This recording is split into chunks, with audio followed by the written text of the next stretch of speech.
هم في صلاتهم خاشعون صدق الله العلي العظيم وبلغنا رسوله النبي الكريم ونحن على ذلك لمن الشاهدين والشاكرين والحمد لله رب العالمین۔ عزیز طلباء، اس نشست میں انشاءاللہ العزیز دو مسئلوں پر گفتگو کرنے کی کوشش کروں گا، اور وہ گفتگو ایک مناظرے کا حال حوال ہوگا۔ وہ ایک طرح کا حال حوال بھی ہو جائے گا، کارگزاری بھی آپ کے سامنے آ جائے گی، اور ساتھ ساتھ درس مناظرہ بھی ہو جائے گا۔ ایک تیر سے دو شکار، اس کو کہتے ہیں کم خرچ بالا نشین۔ کچھ عرصہ پہلے کسی اعلی حدیث عالم کے ساتھ میرا مسئلہ رفع الیدین پر مناظرہ ہوا۔ مناظرے میں آپ کو معلوم ہے کہ ایک مدعی ہوتا ہے اور دوسرا مدعا علیہ یا سائل ہوتا ہے۔ مدعی کے ذمہ ہوتا ہے کہ وہ اپنا دعویٰ لکھے کہ وہ کہنا کیا چاہتا ہے۔ مدعی جب دعویٰ لکھتا ہے تو بڑا سوچ سمجھ کر کے لکھتا ہے، کیونکہ جو دعویٰ کرے گا اس کے لفظ لفظ کو پھر قرآن اور سنت سے ثابت کرنا پڑے گا، اور مدعا علیہ پھر جواب دعویٰ لکھتا ہے، وہ اس کے الٹ لکھتا ہے کہ اس طرح نہیں ہے بلکہ اس طرح ہے۔ مدعی کی ذمہ داری ہوتی ہے کہ وہ اپنے دعوے پر دلائل قائم کرے، اور مدعا علیہ کی یہ ذمہ داری ہوتی ہے، سائل کی یہ ذمہ داری ہوتی ہے کہ اگر واقعی اگلا شخص مدعی اپنے دعوے پر قابل اطمینان دلائل پیش کر رہا ہے تو انصاف کی تقاضا یہ ہے کہ اس کے دعوے کو قبول کرے اور اپنے غلط نظریے سے توبہ کرے، اور اگر مدعی اپنے دعوے کے مطابق کوئی صحیح دلیل پیش نہیں کر سکتا تو پھر اس کا رد کرے۔ اور میں جب اسکول میں پڑھتا تھا نا تو لوگوں سے سنتا تھا کہ مسئلہ نور و بشر میں اختلاف ہے۔ وہابی کہتے ہیں، کیونکہ اس زمانے میں ہم وہابی دیوبندیوں کو کہتے تھے۔ وہابی کہتے ہیں کہ نبی اکرم صلی اللہ علیہ وسلم بشر ہیں، اور سنی کہتے ہیں، کیونکہ بریلوی نام ہم نے نہیں سنا تھا، ہم سمجھتے تھے سنی اور وہابی۔ آج کل ہم ان کو تعبیر کرتے ہیں دیوبندی اور بریلوی، لیکن اس وقت کیا تعبیر کرتے تھے؟ سنی اور وہابی۔ اندرونی سندھ کے اندر یا مختلف علاقوں کے اندر دیوبندیوں کو لوگ وہابی کہتے ہیں، اور دیوبندی بھی اس وہابی کے نام پر خوش ہوتے ہیں، پریشان نہیں ہوتے۔ صحیح بخاری میں کہ میں ایک عنوان سے دوسرے عنوان کی طرف نکلوں گا، لیکن یہ بھی میری مجبوری سمجھے۔ صحیح بخاری میں کہ رسول اللہ صلی اللہ علیہ وسلم کو مشرکین مکہ محمد نہیں کہتے تھے، مزمم۔ کیا کہتے تھے؟ مزمم۔ محمد کی معنی ہے تعریف کیا ہوا، اور مزمم کی معنی ہے رسوائی بیان کیا ہوا۔ تو صحابہ کرام رضوان اللہ علیہم اجمعین نے حضرت صلی اللہ علیہ وسلم سے عرض کی، یا رسول اللہ، یہ آپ کو مزمم کہتے ہیں؟ چونکہ جب بریلویوں نے علماء دیوبند کو وہابی کہا نا، تو علماء دیوبند نے بڑی خوشی سے یہ لفظ قبول کیا، ہاں بھائی ہاں ٹھیک ہے ہم وہابی ہیں، کیونکہ وہابی معنی وہاب والا، یا نسبتی بغدادی، بغداد والا، وہابی وہاب والا۔ اگر کوئی مجھے کہے رحمانی، رحمان والا، تو مجھے چڑھنا چاہیے، خوش ہونا چاہیے۔ تو علماء دیوبند نے بڑی خوشی سے یہ لفظ قبول کیا تھا وہابی۔ تو پھر ان سے یہ ہضم نہیں ہوا، انہوں نے کہا نہیں، ان کو وہابی نہیں کہو، ان کو لہابی کہو، لہب والے کہو، ان کو لہابی، لہب والے. اب ان کے مولوی جب ہمیں تعبیر کرتے ہیں تو لہابی کے ساتھ تعبیر کرتے ہیں. تو مجھے اس دور کے جو میرے متبعین تھے وہ مجھے کہتے یار یہ تو ہمیں لہابی کہتے ہیں. تو میں ان کو یہ حدیث سنا تھا کہ صحابہ کرام رضوان اللہ علیہم اجمعین نے نبی علیہ السلام سے فرمایا کہ اللہ کے رسول ہو تو آپ کو مذمم کہتے ہیں اور مذمم کہہ کر لعنتیں کرتے ہیں، گالیاں دیتے ہیں. آپ علیہ السلام نے فرمایا الا تعجبون، کیا تم تعجب نہیں کرتے؟ کیف یصرف اللہ عنی شتم قریش، کہ اللہ پاک قریش کی گالیاں اور قریش کا طعن لعن مجھ سے کس طرح دور کرتے ہیں. یشتمون مذمما ویلعنون مذمما، وہ اگر گالی دیتے ہیں تو مذمم کو، وہ اگر لعنت کرتے ہیں تو مذمم پر. وانا محمد، میں مذمم نہیں بلکہ میں تو محمد ہوں. تو فرمایا میں کہتا ہم لہابی نہیں، ہم وہابی ہیں. وہ لہابیوں کو بل گالیاں دے دیں. اور لہب والا تو وہ ہے جو مشرک ہو، شرک کرتا ہو. شرک ان کے پاس ہے، ہمارے پاس تو توحید ہے. لہابی تو یہ ہوئے نا، ہم وہابی ہیں. بہرحال عرض کر رہا ہوں کہ ایک شخص سے میں نے پوچھا، بات یہاں سے آئی کہ یار نبی علیہ السلام نور ہیں یا بشر ہیں؟ وہ اسکول کا ماسٹر تھا. اس نے کہا کہ نبی علیہ السلام بشر ہیں. کیا کہا؟ میں نے کہا کہ اس پر کوئی قرآن کی آیت ہو، دلیل ہو. تو پتہ ہے اس نے کیا کہا؟ اس نے کہا قرآن میں ہے نا قل هو اللہ احد، آپ کہو کہ اللہ ایک ہے. جب اللہ ایک ہے تو نبی بشر ہوا نا. نہیں آ رہی بس سمجھ. اب جنیدر سے بتاؤ کہ اس دلیل کی دعویٰ کے ساتھ کوئی مطابقت ہے؟ میں نے کہا کہ بات نہیں بنی. اسی وقت میں نے کہا کہ بات نہیں بنی، حالانکہ میں خالی ذہن تھا، میں اس بات کو قبول کرنے والا تھا لیکن دلیل کے ساتھ ہوتی نا. اس نے کہا قل هو اللہ احد. نماز میں سجدہ سو کون سی صورت میں ہوگا؟ کہا والتین والزیتون. کوئی مناسبت ہے کیا؟ تو عرض کر رہا ہوں کہ اگر مدعی دعوے کے مطابق دلیل پیش کرے تو قبول کرنا چاہیے، اور اگر دعوے کے مطابق دلیل پیش نہ کرے تو پھر اس کا رد ہونا چاہیے. تو مدعی کا کام دعوے پر دلیل قائم کرنا، مدعا علیہ کا کام اس کی بات تسلیم کرنا یا اس کی تردید کرنا. ویسے مسئلہ رفع الیدین میں ہمارے اکابرین سے یہ طریقہ چلا ہوا آیا ہے کہ مسئلہ رفع الیدین میں مدعی اہل حدیث کو بناتے ہیں، کیونکہ عموماً مدعی کی تعریف یہ کی جاتی ہے الذی یثبت امرا زائدا، جو شخص امر زائد کو ثابت کرے تو وہ مدعی کہلاتا ہے. تو اہل حدیث کا دعویٰ یہ ہے کہ رسول اللہ صلی اللہ علیہ وسلم 4 مقامات پر رفع الیدین کیا کرتے تھے. نماز میں، نماز کے شروع میں، رکوع میں جاتے وقت، رکوع سے سر اٹھاتے وقت، اور 2 رکعتوں سے اٹھتے وقت. حنفیہ کہتے ہیں کہ نماز میں صرف تکبیر تحریمہ کی صورت میں رفع الیدین ہے اور کسی مقام پر نہیں. تو گویا کہ حنفیہ کہتے ہیں کہ نماز میں رفع الیدین 1 مرتبہ، اور یہ کہتے ہیں 4 مرتبہ. الذی یثبت امرا زائدا فهو المدعی. اصول ہے کہ جو امر زائد کو ثابت کرے تو وہ مدعی ہوتا ہے. تو اس اصول کے لحاظ سے مدعی کون ہوا؟ بولو، اہل حدیث ہو گیا. لیکن جب میرا مناظرہ ہوا تو میں نے کہا چلو تھوڑی سی جدت لاتے ہیں. میں نے کہا کہ مدعی ہم ہیں. اس نے کہا مدعی تو ہم ہوتے ہیں. اور پھر اس نے مولانا منظور مینگل صاحب کی کتاب تحفۃ المناظر سے مجھے کھول کے دکھایا. کہا الذی یثبت امرا زائدا فهو المدعی. یہ تمہارا عالم کہتا ہے کہ وہ جو امر زائد کو ثابت کرے وہ مدعی ہوتا ہے. ہم امر زائد کو ثابت کرتے ہیں. میں نے کہا امر زائد کو ہم ثابت کرتے ہیں. کیسے؟ کہ تم کہتے ہو کہ 4 مقامات پر رفع الیدین ثابت ہے.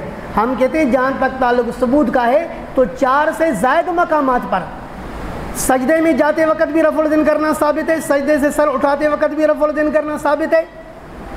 فی کل خفض و رفع، ہر اونچ نیچ میں بھی رفع الیدین کرنا ثابت ہے. تو ہم تو بہت سارے مقامات پر ثابت مانتے ہیں نا. ہاں ثبوت کے بعد پھر زائد چیز ثابت کرتے ہو، کیا ترک؟ تو امر زائد کو ہم ثابت کرتے ہیں نا، لہذا ہم مدعی ہیں. اس نے کہا چلو آپ مدعی ہیں. تو میں نے دعویٰ لکھا کہ رسول اللہ صلی اللہ علیہ وسلم سے رکوع میں جاتے وقت اور رکوع سے سر اٹھاتے وقت ترک رفع الیدین ثابت ہے. اس نے جواب دعویٰ لکھا کہ رسول اللہ صلی اللہ علیہ وسلم سے 4 رکعتیں کو تو کیا بلکہ کسی بھی نماز کے کسی رکعت میں بھی رکوع میں جاتے وقت، رکوع سے سر اٹھاتے وقت ترک رفع الیدین ثابت ہی نہیں ہے۔ اب میرا کام تھا ثبوت دینا۔ جب مناظرہ شروع ہوا تو سب سے پہلے میری تقریر ہوئی۔ میں نے سب سے پہلی تقریر میں حضرت امام دارقطنی رحمہ اللہ متوفہ 385 کی کتاب العلل الواردہ فی الاحادیث النبویہ جلد نمبر 4 صفحہ نمبر 106 سے حضرت علی رضی اللہ تعالیٰ عنہ کی روایت پیش کی۔ روایت کا خلاصہ یہ تھا کہ حضرت امام عبد الرحیم بن سلیمان رحمہ اللہ، یہ حضرت امام بخاری کے استاذوں کے استاذ ہیں، یہ نقل کرتے ہیں ابو بکر الناشلی سے، وہ نقل کرتے ہیں عاصم بن کلیب سے، وہ نقل کرتے ہیں اپنے والد کلیب بن شہاب سے، اور وہ نقل کرتے ہیں حضرت علی رضی اللہ تعالیٰ عنہ سے، اور حضرت علی نقل کرتے ہیں پیارے محمد صلی اللہ علیہ وسلم سے، عن النبی صلی اللہ علیہ وسلم، عن علی عن النبی صلی اللہ علیہ وسلم، حضرت علی سے روایتیں وہ نقل کرتے ہیں سید عالم صلی اللہ علیہ وسلم سے، انہو کان یرفع یدیہ فی اول الصلاۃ، کہ رسول اللہ صلی اللہ علیہ وسلم جب نماز شروع کرتے تو نماز کے شروع میں تو رفع الیدین کرتے، ثم لا یعود، پھر دوبارہ رفع الیدین نہیں کرتے تھے۔ تو میں نے کہا حضرت علی نے بتا دیا کہ نبی اکرم صلی اللہ علیہ وسلم صرف نماز کے شروع میں رفع الیدین کرتے تھے، پھر دوبارہ نہیں کرتے تھے۔ ہم بھی نبی علیہ السلام کے اتباع میں صرف نماز کے شروع میں تو رفع الیدین کرتے ہیں، پھر ہم رفع الیدین نہیں کرتے، یہ ہم اپنے نبی کا اتباع کرتے ہیں۔ اور پھر میں نے کہا کہ صرف حضرت علی رضی اللہ تعالیٰ عنہ نے ترک رفع الیدین کو نقل نہیں کیا، بلکہ خود بھی رفع الیدین کو چھوڑا ہے۔ چنانچہ مصنف ابن ابی شیبہ جلد 1 صفحہ نمبر 267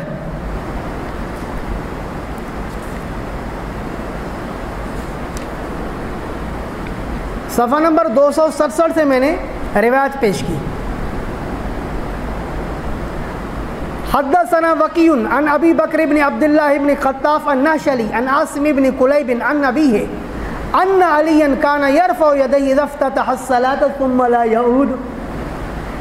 کلیب بن شہاب کہتے ہیں کہ حضرت علی رضی اللہ تعالیٰ عنہ کا بھی اپنا یہ معمول تھا کہ حضرت علی کان یرفع یدیہ اذا افتتح الصلاۃ، کہ حضرت علی رضی اللہ تعالیٰ عنہ اس وقت رفع الیدین کرتے تھے جب نماز شروع کرتے تھے، ثم لا یعود، پھر دوبارہ رفع الیدین نہیں کرتے تھے۔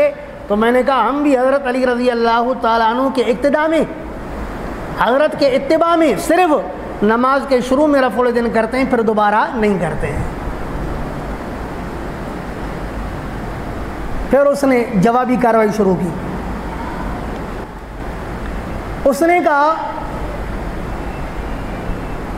کہ مولوی صاحب نے جو العلل الواردہ فی الاحادیث النبویہ سے حدیث پیش کی ہے، یہ حدیث مرفوع نہیں ہے بلکہ موقوف ہے، اور شرائط میں یہ بات طے ہو چکی تھی کہ اس کو مرفوع حدیث بیان کرنی ہے، موقوف نہیں۔ اور یہ روایت موقوف ہے کیونکہ امام دارقطنی رحمہ اللہ فرماتے ہیں کہ ابو بکر ناشلی سے اس روایت کو موسیٰ بن داود اور اسی طرح عبد الرحمن بن مادی اور 2-3 اور راوی ہیں، ان سب نے جب ابو بکر ناشلی سے اس روایت کو نقل کیا ہے تو صرف حضرت علی تک بات پہنچائی ہے، صرف عبد الرحیم بن سلیمان نے اس کو اللہ کے رسول تک پہنچایا۔ تو امام دارقطنی رحمہ اللہ نے فرمایا الصواب انہ موقوف، صحیح بات ہے کہ یہ روایت موقوف ہے، مرفوع نہیں ہے، لہذا حضرت علی سے تو ترک رفع الیدین ثابت ہوا لیکن اللہ کے رسول سے ترک رفع الیدین ثابت نہیں ہوا۔ سمجھ رہے ہو بات؟ تو کہا کہ جس کتاب سے اس نے روایت پیش کی ہم نے اسی کتاب سے اس حدیث کا ضعف ثابت کیا۔ سمجھ گئے ہو بات؟ اور پھر اس کے بعد محدثین کے وہ اقوال جو حضرت علی رضی اللہ تعالی عنہ کے اس عمل پر مروی ہیں، محدثین سے کوئی محدث کہتا ہے ھذا اثر واہم، یہ اثر واہی ہے، یہ موضوع ہے، یہ ایسا ہے، یہ ایسا ہے، تیرا جینا چاہے تو بہانے ہزار ہیں، آنکھیں اگر بند ہیں تو پھر دن بھی رات ہیں۔ تو چونکہ یہ روایت ان کو پسند نہیں آتی، جن جن محدثین نے جرح کی ہے ان کا مسلک رفع الیدین کرنا ہے، تو ان کو چونکہ یہ روایت پسند نہیں آتی تو اس لیے وہ جرح کرتے ہیں، کہتے ہیں کہ یہ روایت ایسی ہے ایسی ہے۔ او بھائی اس کی خرابی تو بیان کرو نا، اس کے کس راوی کے اندر خرابی ہے؟ سارے کے سارے روات بخاری اور مسلم کے روات ہیں، آج تک کوئی بھی ایسا غیر مقلد پیدا نہیں ہوا جس نے حضرت علی رضی اللہ تعالیٰ عنہ کے اس عمل بیان کرنے والی روایت کے سند پر قلم کیا ہو۔ سب سے بڑا محقق جو ان کا موجودہ دور کا گزرا وہ زبیر علی زئی، اس نے مسئلہ رفع الیدین پر کتاب لکھی ہے نور العینین فی مسئلۃ رفع الیدین۔ اس نے بھی حضرت علی رضی اللہ تعالیٰ عنہ کے اس اثر پر جرح کرنے کی کوشش کی ہے، تو محدثین کے تو کچھ اقوال نقل کیے ہیں کہ فلاں نے کہا موضوع ہے، فلاں نے کہا واہی ہے، لیکن کسی ایک محدث سے یہ ثابت نہیں کر سکا کہ اس روایت کے سند میں کیا خرابی ہے۔ جب سند صحیح ہے تو عمل صحیح ہے نا، صحت کا مدار تو سند پر ہے۔ جب سند صحیح ہے، جب بنیاد صحیح ہے تو آگے جو اوپر بننے والی تعمیر ہے وہ بھی صحیح ہے۔ آپ بنیاد کو غلط ثابت کرو نا، جب بنیاد صحیح ہے تو اس دیوار کو غلط کہنے کی وجہ کہاں سے آئی؟ اور خود اعلی حدیث مولوی محمد صاحب گوندلوی نے اپنی کتاب خیر الکلام میں لکھا ہے کہ اگر کوئی شخص کہے ھذا الحدیث ضعیف، صفحہ نمبر 42 سے سنا رہا ہوں، کوئی کہے کہ یہ حدیث ضعیف ہے، ھذا الحدیث غیر ثابت، یا کہے کہ یہ حدیث ثابت نہیں ہے، کہا تب تک یہ جرح قابل قبول نہیں ہوگی جب تک کہ وجہ بیان نہیں کرے کہ کیوں ضعیف ہے، کیوں غیر ثابت ہے، اس کی وجہ تو بتائے نا۔ تو پتہ چلا کہ ہزاروں دفعہ کوئی محدث کہے کہ یہ روایت ضعیف ہے یا موضوع ہے، جب تک اس کے ضعیف اور موضوع ہونے کی وجہ نہیں بتائے گا تب تک اس کی جرح مبہم ہے، اور جرح مبہم کا کوئی اعتبار نہیں۔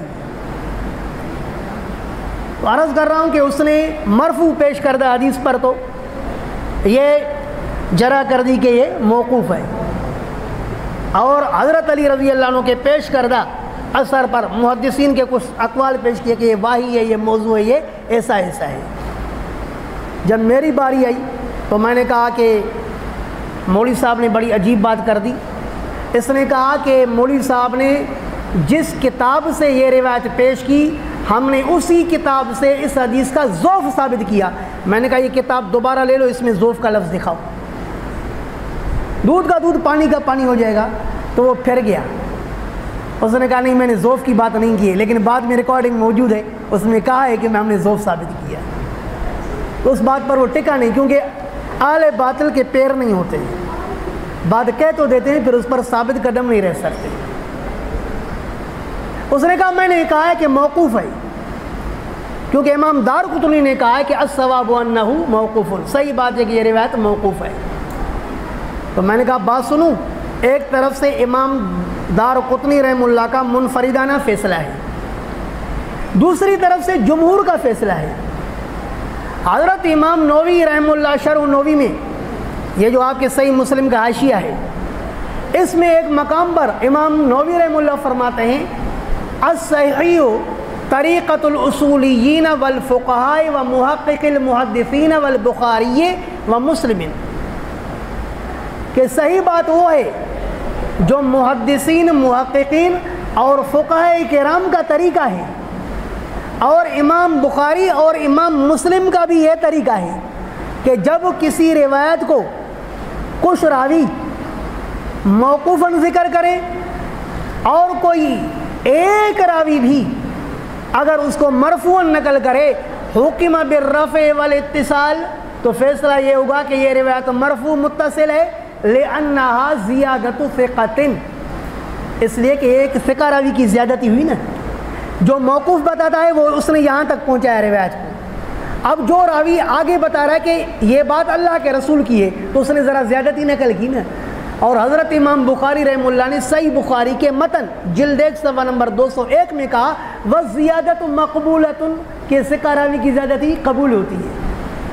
تو امام نووی فرماتے کہ جب ثقہ راوی کی زیادتی قبول ہوتی ہے تو لہذا مرفوع بیان کرنے والا چاہے 10 کے مقابلے میں 15-20 کے مقابلے میں ایک کیوں نہ ہو، جب وہ ثقہ ہے، جیسے کہ عبدالرحیم بن سلیمان، جب یہ ثقہ ہے تو فرمایا کہ وہ روایت فیصلہ یہی ہوگا کہ مرفوع کہلائے گی، نہ کہ موقوف۔ بات سمجھ میں آئی ہے نہیں ہے؟ اور پھر میں نے کہا کہ یہی بات قاضی شوکانی رحمہ اللہ متوفی 1250 نے اپنی کتاب نیل الاوطار میں کی ہے، اور متعدد محدثین کے نام لے لے کر کے کہا ہے کہ جب روایت مرفوعاً بھی منقول ہو، موقوفاً بھی منقول ہو، تو فیصلہ یہی ہوگا کہ وہ روایت مرفوع ہے۔ تو لہذا جمہور محدثین کے اصول کے مطابق روایت مرفوع ہے، متصل ہے۔ ہاں امام دار قطنی رحمہ اللہ چونکہ ایک طرف میں ایک کھڑے ہوئے ہیں، تو امام دار قطنی کے فیصلے کی ان متعدد اور جمہور محدثین کے مقابلے میں کوئی حیثیت نہیں ہوگی۔ الحمدللہ اس پر اس نے کوئی جواب نہیں دیا، بالکل اس پر خاموش رہا۔ پھر جو میں نے حضرت علی رضی اللہ تعالیٰ عنہ کا اثر پیش کیا تھا، اس پر اس نے جرح ذکر کی اور تاثر یہ دیا کہ یہ مرفوع روایت پر جرح ہو رہی ہے، حالانکہ یہ موقوف اثر کے متعلق جرح تھی محدثین کی، جو میں نے پہلے آپ کو بتائی۔ تو میں نے یہی بات کی کہ یہ تمام جروح جتنی بھی جرح ہیں یہ ساری مبہم ہیں، مبہم جرح کا کوئی اعتبار نہیں ہے۔ الحمدللہ پھر اس پر بھی وہ آخر تک اس روایت کے سند میں ضعف کی وجہ بیان نہیں کر سکا کہ حضرت علی رضی اللہ عنہ کا عمل جس روایت میں بیان ہو رہا ہے، جو میں نے ابھی مصنف ابن ابی شیبہ سے آپ کو پڑھ کے سنائی، اس کے سند میں آخر تک کوئی خرابی بیان نہیں کر سکا۔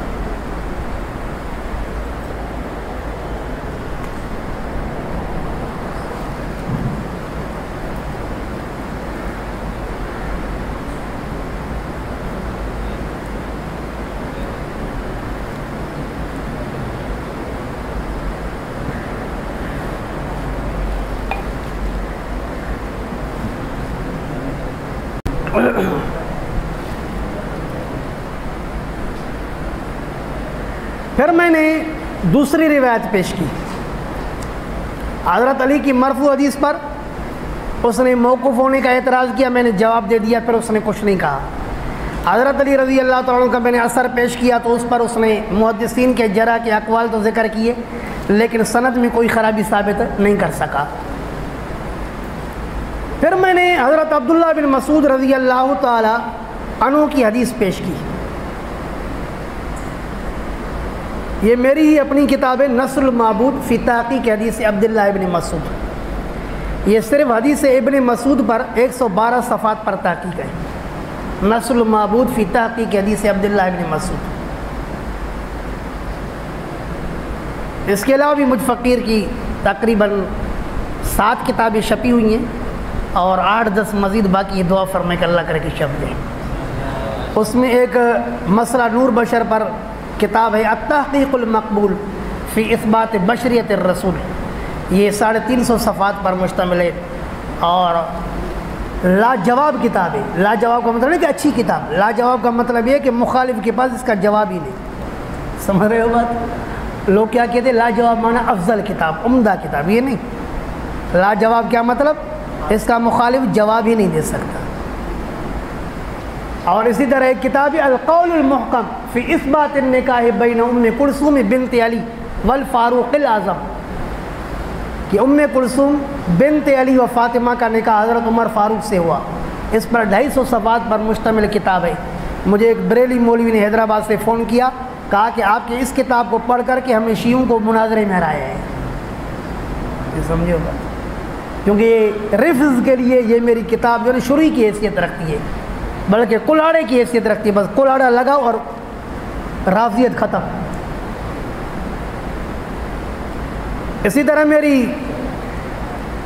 ایک اور کتاب آئی ہے القول المعقول فی اثبات اربع بنات الرسول، بنات اربع، نبی علیہ السلام کی 4 بیٹیاں تھیں، حضرت عثمان داماد رسول تھے، کیونکہ رافضیت کے پیٹ میں مروڑ ہوتی ہے نا حضرت عثمان کو داماد رسول ماننے میں، تو میں نے ان کے رد میں کتاب لکھی القول المعقول فی اثبات اربع بنات الرسول، یہ بھی 240 صفحات پر مشتمل ہے، اور یہ بھی لاجواب کتاب ہے، رافضیت کے پاس جواب نہیں ہے الحمدللہ۔ وہ میری کتاب لوگوں نے رافضیوں تک پہنچائی، فیس بک پر انہوں نے خوب جواب دینے کی کوشش کی، لیکن الحمدللہ کوئی ایک شخص بھی ان کے جواب سے متاثر نہیں ہوا۔ یہ سمجھے ہوگا، ایسی کتابیں ہیں۔ بہرحال عرض کر رہا ہوں، یہ ایک میری کتاب ہے نصر المعبود فی تحقیق حدیث عبداللہ بن مسعود۔ حضرت عبداللہ بن مسعود کی اس روایت کو جو میں پیش کرنے والا ہوں، اس کو زبیر علی زئی نے 16 صفحات پر رد کیا ہے۔ اس روایت کا 16 صفحات پر رد لکھا ہے، تو یہ رسالہ اس کتاب کے 16 صفحات کا جواب ہے۔ 16 صفحات کا جواب کتنے کے ساتھ؟ 112 صفحات کے ساتھ، یعنی پیرافٹ کے ساتھ۔ یہ سمجھ ہوگا۔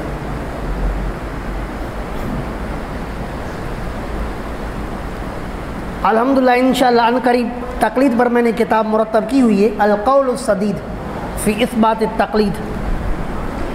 عجیب بات یہ ہے کہ اس کا یوں سمجھو کہ یعنی 98% لکھ چکا ہوں، 2% باقی، اور تقریباً 2 سال سے میں کام نہیں کر رہا ہوں اس پر۔ اللہ توفیق عطا فرمائے، کیونکہ دراصل میرا اب ذہن تبدیل ہو گیا۔ اس وقت میری توجہ صرف اور صرف علم التفسیر اور علم الحدیث پر ہے، کیونکہ ابھی میں نیا جو نا 0 میٹر جانتے ہو نا، نیا شیخ القرآن بھی بناؤں۔ نئے شیخ القرآن کا مطلب یہ کہ الحمدللہ اس سال میں نے مکمل دور تفسیر پڑھا ہے۔ 35 دن کے اندر روزانہ 4 گھنٹے کا درس دیا، 35 دن کے اندر الحمدللہ مکمل قرآن کریم کی تفسیر ختم کی۔ تو اس لیے میری توجہ اس طرف ذرا زیادہ ہو گئی ہے، لیکن انشاءاللہ اللہ کرے گا یہ تھوڑا سا 2% کام باقی ہے، 98% ہو چکا ہے، اس پر بھی انشاءاللہ آئے گی۔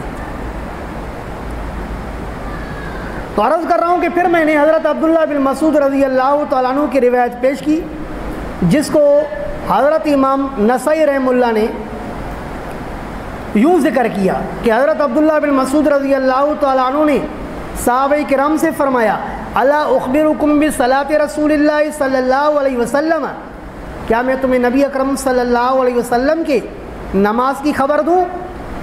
سب نے کہا جی ہاں۔ فقام، پس حضرت عبداللہ بن مسعود کھڑے ہو گئے، فرفع یدیہ اول مرۃ، پس پہلی دفعہ میں تو اپنے ہاتھ اٹھائے، ثم لم یعد، پھر دوبارہ ہاتھوں کو نہیں دہرایا، دوبارہ ہاتھوں کے اٹھانے کو نہیں دہرایا۔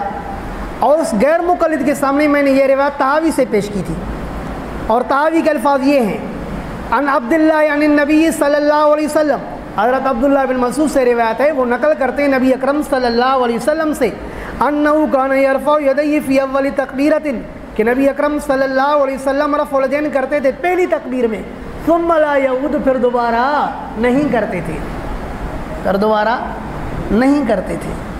تو میں نے کہا ہم بھی نبی علیہ الصلوۃ والسلام کے اتباع میں بار بار رفع الیدین نہیں کرتے، صرف نماز کے شروع میں رفع الیدین کرتے ہیں۔ تو اس روایت پر اعلی حدیث عالم نے جرح کی، کہا کہ مولوی صاحب نے جو روایت پیش کی ہے یہ ضعیف ہے، کہا کہ اس روایت کے سند کے اندر ایک راوی ہے سفیان ثوری، اور سفیان ثوری ان کا امام اہل سنت حضرت شیخ سرفراز خان صفدر اپنی کتاب خزائن السنن شرح سنن الترمذی میں فرماتے ہیں کہ مدلس ہے، سفیان ثوری مدلس ہے، اور خزائن السنن کے شروع میں ہی ان کے دیوبندی عالم سرفراز خان صفدر لکھتے ہیں کہ مدلس راوی جب ان کے ساتھ روایت نقل کرے تو روایت قابل حجت نہیں ہوتی۔ تو لہذا چونکہ راوی مدلس ہے اور ان کے ساتھ روایت نقل کر رہا ہے، تو لہذا عبداللہ بن مسعود کی یہ روایت ضعیف ہے، اور دیوبندیوں کے اصول کے مطابق اس نے کہا میں نے ضعف ثابت کر دیا۔ تو میں نے ان کو کہا کہ یہ جو دیوبندیوں نے اصول ذکر کیا ہے، اس اصول سے مجھے کوئی اختلاف نہیں، بلا وجہ بلا شبہ مدلس راوی جب ان کے ساتھ روایت نقل کرے تو وہ روایت ضعیف ہوتی ہے، لیکن یہ اصول تمام مدلسین کے متعلق نہیں ہے، بلکہ ان مدلسین کے متعلق ہے جو مدلسین طبقہ ثالثہ یا طبقہ رابعہ یا طبقہ خامسہ کے ہیں۔ اگر کوئی مدلس راوی طبقہ اولا یا طبقہ ثانیہ کا مدلس ہے، وہ اگرچہ ان کے ساتھ روایت نقل کرے پھر بھی اس کی روایت صحیح کہلاتی ہے۔ میں نے کہا کہ اس پر علماء کرام نے باقاعدہ کتابیں لکھی، حضرت علامہ حافظ علی رحمہ اللہ متوفی 761 نے اپنی کتاب جامع التحصیل فی احکام المراسیل کے اندر لکھا ہے کہ سفیان ثوری طبقہ ثانیہ کا مدلس ہے۔ اور حضرت علامہ کچھ ایسے حوالے بھی یہاں ذکر کروں گا جو میں نے مناظرے میں ذکر نہیں کیے تھے، ایسے نہ ہو کہ مناظر یہ باتیں سنے تو کہے یار یہ تو وہاں ذکر نہیں کی تھی، کیونکہ میرا مقصد مناظرے کا صرف حال احوال سنانا نہیں ہے بلکہ مناظرہ پڑھانا بھی ہے۔ بات سمجھ میں آ رہی نہیں آ رہی؟ وہاں پر میں نے پہلا حوالہ ذکر کیا، یہ حوالہ وہاں ذکر نہیں کیا تھا جو ابھی بیان کر رہا ہوں، سنتے جائیں۔ تو کچھ ایسے حوالے ہوں گے جو میں نے وہاں بیان کیے تھے، کچھ اس سے زائد بھی ہوں گے۔ تو میں نے کہا کہ حافظ علیہ رحمہ اللہ نے جامع التحصیل فی احکام المراسیل میں کہا کہ سفیان ثوری طبقہ ثانیہ کا مدلس ہے، اور حافظ ابو زرعہ الدمشقی رحمہ اللہ متوفی 826 یہ اپنی کتاب المدلسین میں فرماتے ہیں سفیان ثوری طبقہ ثانیہ کا مدلس ہے، اور حضرت علامہ سبط ابن عجمی رحمہ اللہ متوفی 841 اپنی کتاب التبیین فی اسماء المدلسین میں فرماتے ہیں سفیان ثوری طبقہ ثانیہ کا مدلس ہے۔ حضرت علامہ ابن رسکینانی رحمہ اللہ متوفی 852 اپنی کتاب طبقات المدلسین میں فرماتے ہیں کہ سفیان ثوری طبقہ ثانیہ کا مدلس ہے، اور امیر یمانی غیر مقلد متوفی 1182 اپنی کتاب توضیح الافکار میں بھی فرماتے ہیں کہ سفیان ثوری طبقہ ثانیہ کا مدلس ہے، اور حضرت علامہ عبد الرحمن مبارک پوری غیر مقلد اپنی کتاب تحفۃ الاحوذی شرح سنن الترمذی جلد نمبر 2 میں فرماتے ہیں کہ سفیان ثوری طبقہ ثانیہ کا مدلس ہے، اور محمد صاحب گوندلوی اہل حدیث کا شیخ الحدیث یہ بھی اپنی کتاب خیر الکلام میں لکھتا ہے کہ سفیان ثوری طبقہ ثانیہ کا مدلس ہے، اور اس کی تدلیس محدثین نے برداشت کی ہے، یہ اگرچہ ان کے ساتھ روایت نقل کرے پھر بھی اس کی روایت صحیح ہوتی ہے، وضاحت کی ہے۔ اور پھر شیخ اہل حدیث کا شیخ الحدیث محب اللہ شاہ راشدی متوفی 1414 ہجری اس نے اپنی کتاب مقالات راشدیہ میں بھی لکھا کہ سفیان ثوری طبقہ ثانیہ کا مدلس ہے، اور اس کا بھائی بدید شاہ راشدی جو کہ اہل حدیث کا شیخ العرب والعجم ہے، اس نے بھی اپنی کتاب خطبات راشدیہ صفحہ نمبر 26 میں کہا ہے، یہ متوفی 1415 ہے، یعنی ایک سال بعد اس دوسرے بھائی کا انتقال ہوا۔ اس نے بھی لکھا ہے کہ اگر کوئی کہے کہ یہ روایت ضعیف ہے، جو کہ آمین بالجہر کے سلسلے میں آ رہی ہے، اگر کوئی کہے کہ یہ روایت ضعیف ہے کیونکہ اس میں سفیان ثوری مدلس ہے اور ان کے ساتھ روایت نقل کر رہا ہے، تو کہا کہ اس کا جواب یہ ہے کہ سفیان ثوری نے اس کو سفیان ثوری طبقہ ثانیہ کا مدلس ہے، کیوں؟ اس لیے کہ علامہ ابن حجر عسقلانی نے طبقات المدلسین میں اس کو طبقہ ثانیہ کا مدلس لکھا ہے، اور ایسے مدلس کی روایت اگر کہ ان کے ساتھ کیوں نہ ہو پھر بھی یہ روایت صحیح کہلاتی ہے۔ اور پھر اہل حدیث مولوی یحییٰ گوندلوی نے اپنی کتاب خیر البراہین میں لکھا ہے کہ یہ طبقہ ثانیہ کا مدلس ہے۔ اسی طرح امین اللہ پشاوری اس کی کتاب ہے الدین الخالص کے نام سے عربی میں، امین اللہ پشاوری ہے، پشاور کا ایک مولوی اہل حدیث، اس نے بھی اپنی کتاب الدین الخالص میں لکھا ہے کہ یہ طبقہ ثانیہ کا مدلس ہے۔ تو جب متقدمین محدثین سلف صالحین میں جو گزرے ان محدثین نے بھی کہا کہ یہ طبقہ ثانیہ کا مدلس ہے، اس کی روایت بھل ان کے ساتھ ہو پھر بھی قبول ہے، اور اتنے سارے اہل حدیث علماء نے بھی کہا کہ اس کی روایت بھل ان کے ساتھ ہو پھر بھی قبول ہے۔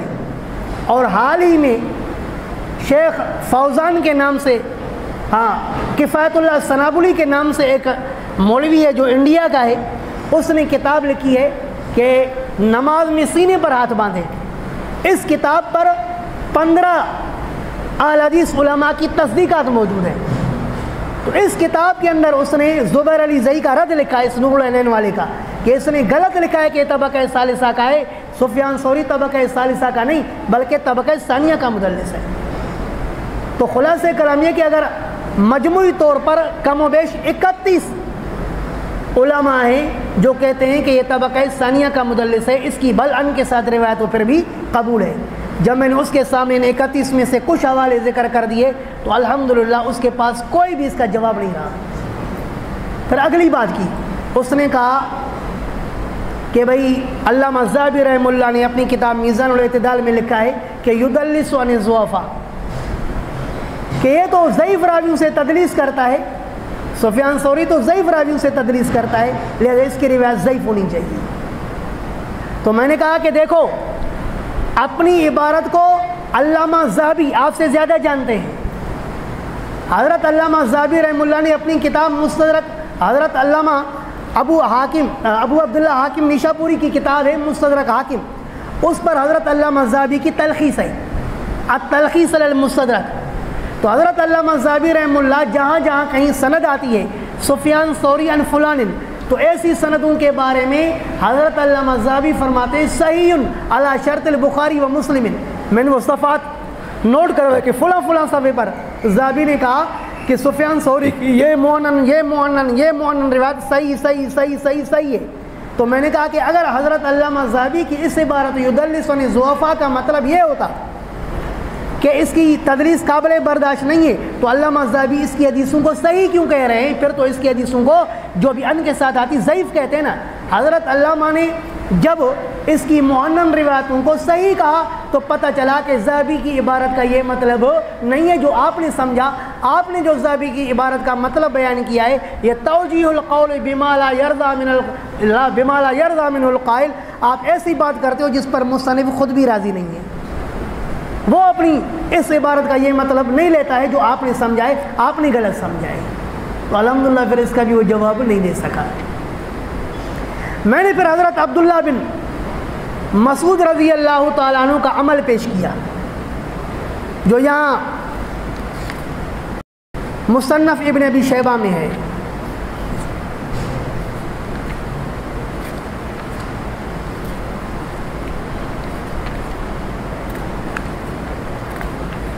صفحہ نمبر 267 پر جلد 1 ہے.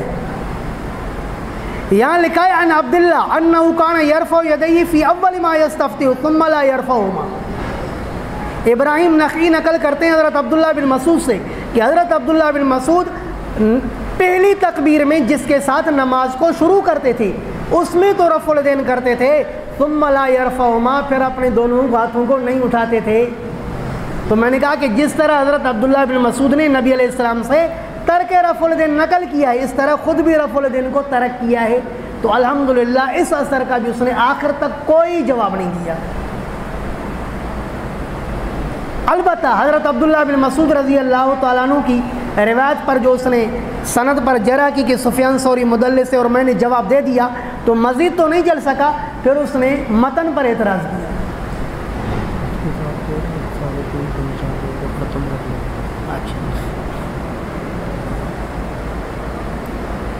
اس نے پھر حضرت عبداللہ بن مسعود رضی اللہ تعالیٰ عنہ کے اثر پر تو نہیں بلکہ جو میں نے مرفوع روایت پیش کی تھی اس کے متن پر اعتراض کیا.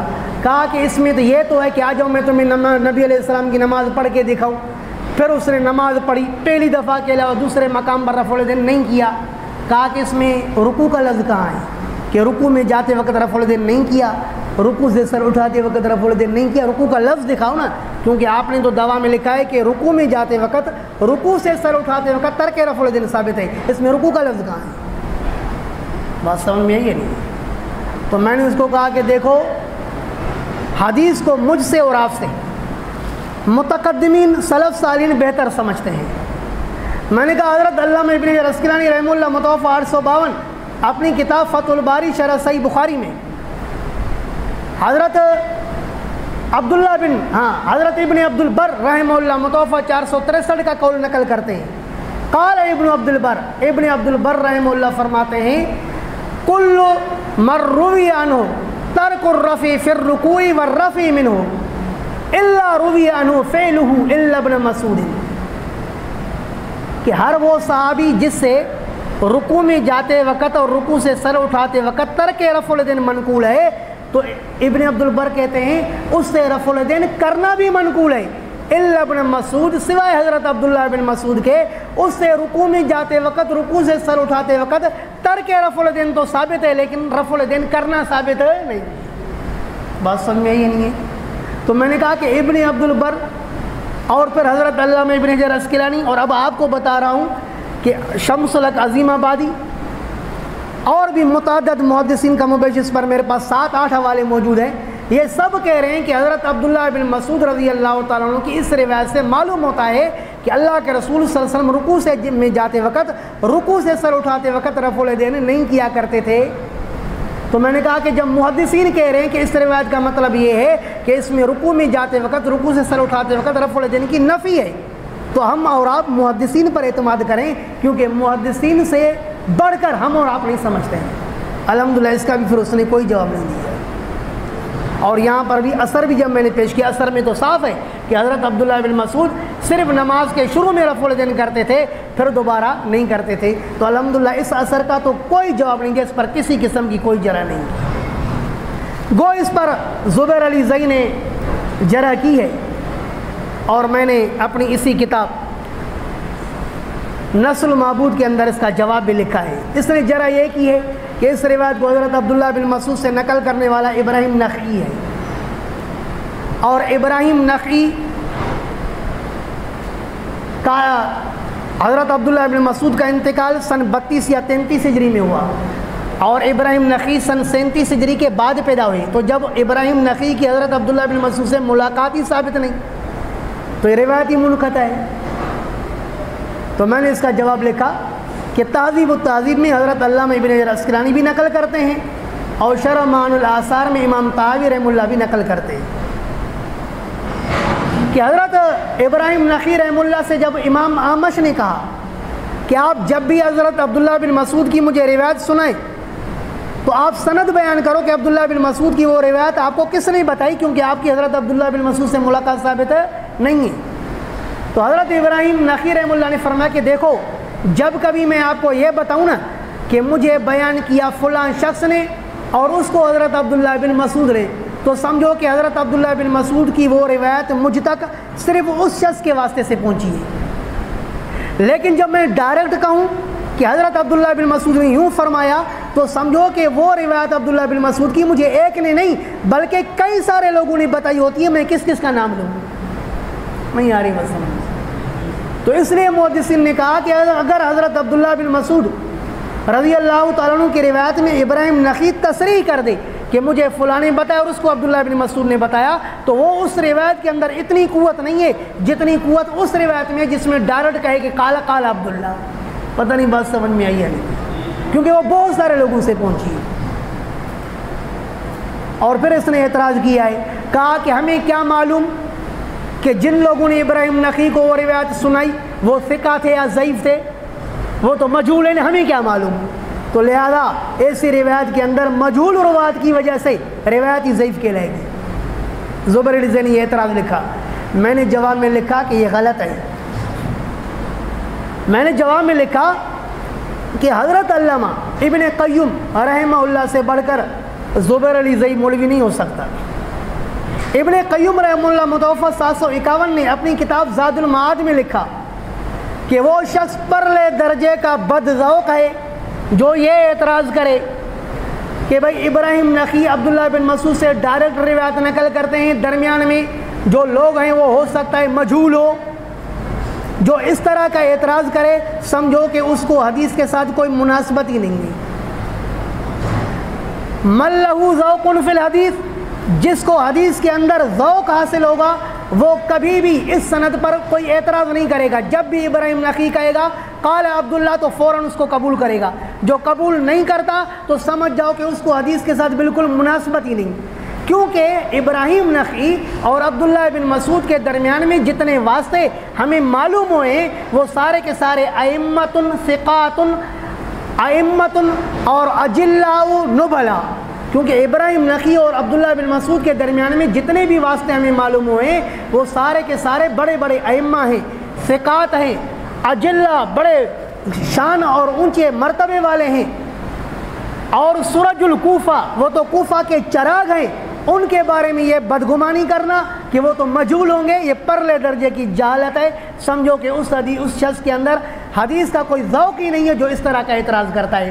تو میں نے کہا ہے کہ زبیر علی زئی کے اندر چونکہ ذوق نہیں ہے، حدیث کے ساتھ کوئی مناسبت نہیں ہے، اس لیے اعتراض کرتا ہے۔ بات وہی ہے جو ابن قیم نے کہی ہے۔ بات سمجھ میں آئی ہے نہیں ہے؟ پھر اس نے حضرت علامہ الذہبی رحمہ اللہ کی میزان سے ایک عبارت نقل کی کہ وہ کہتے ہیں اذا ارسل عن عبد اللہ فلیس بحجۃ، کہ جب ابراہیم نخعی حضرت عبداللہ بن مسعود سے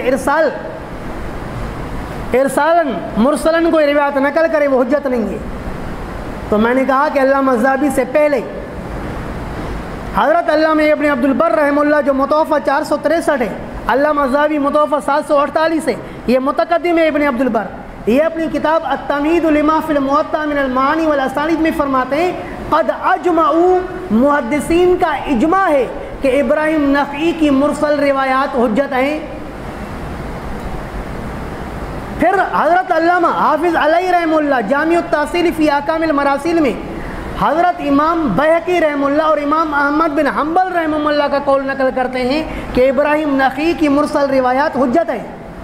حضرت امام یحییٰ ابن معین رحمہ اللہ متوفہ 233 امام بخاری کے استاد، یہ اپنی کتاب تاریخ ابن معین میں فرماتے ہیں کہ ابراہیم نخعی کی مرسلات سعید بن مسیب کے مرسل سے کم نہیں ہیں، ابراہیم نخعی کی مرسلات صحیح ہیں۔ اور خود حضرت علامہ ذہبی رحمہ اللہ اپنی کتاب الموقظۃ فی علم الحدیث میں فرماتے ہیں کہ جب یہ عبداللہ بن مسعود سے ارسال کرے تو اس میں لا باس بھی، کوئی حرج نہیں ہے، کوئی برائی نہیں ہے۔ تو میں نے کہا کہ میزان میں کہا فلیس بحجۃ، لیکن الموقظہ فی الحدیث میں ذہبی نے کہا لا باس بھی، اس میں کوئی حرج نہیں ہے۔ تو ذہبی کی عبارتوں میں ٹکراؤ ہے، اور تمہارا خود اصول زبیر علی زین نور العینین میں لکھا ہے اذا تعارض تساقط، جب ایک عالم کے دو قول متعارض ہو تو وہ ساقط الاعتبار ہوتے ہیں، لہذا ذہبی کے دونوں قول ساقط الاعتبار ہو گئے۔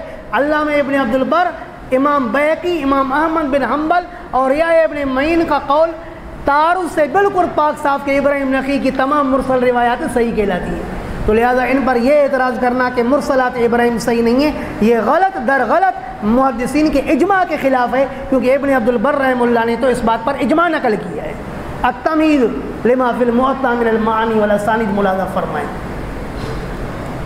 یہ تقریباً آدھے مناظرے کا میں نے آپ کو حال حوال سنایا ہے۔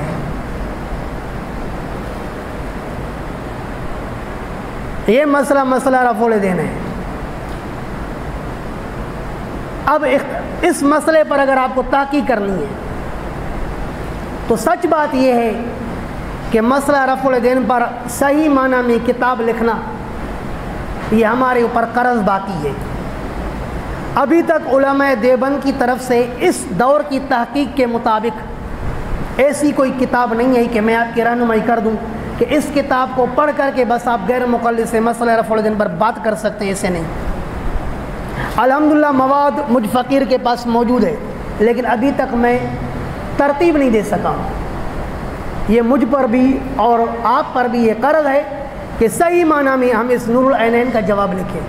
حضرت عبداللہ بن مسعود رضی اللہ عنہ کی روایت پر جو 16 صفحات پر اس پر جرح کی ہے، الحمدللہ اس پر شافی اور کافی میں جواب لکھ چکا ہوں، نصر المعبود فی تحقیق حدیث عبداللہ بن مسعود کی تحقیق۔ باقی پوری کتاب کا جواب الحمدللہ مجھ فقیر کے پاس موجود ہے، لیکن ابھی تک میں لکھ نہیں سکا۔ مجھ سے پہلے جن علماء کرام نے اس مسئلے پر تحقیق کی ہے ان میں قابل ستائش تحقیق وہ حضرت مولانا حبیب اللہ ڈیروی صاحب کی ہے، جس کی کتاب نور الصبا فی ترک رفع الیدین بعد الافتتاح، یہ پہلے ایک جلد میں چھپتی تھی، ابھی 2 جلدوں میں چھپتی ہے۔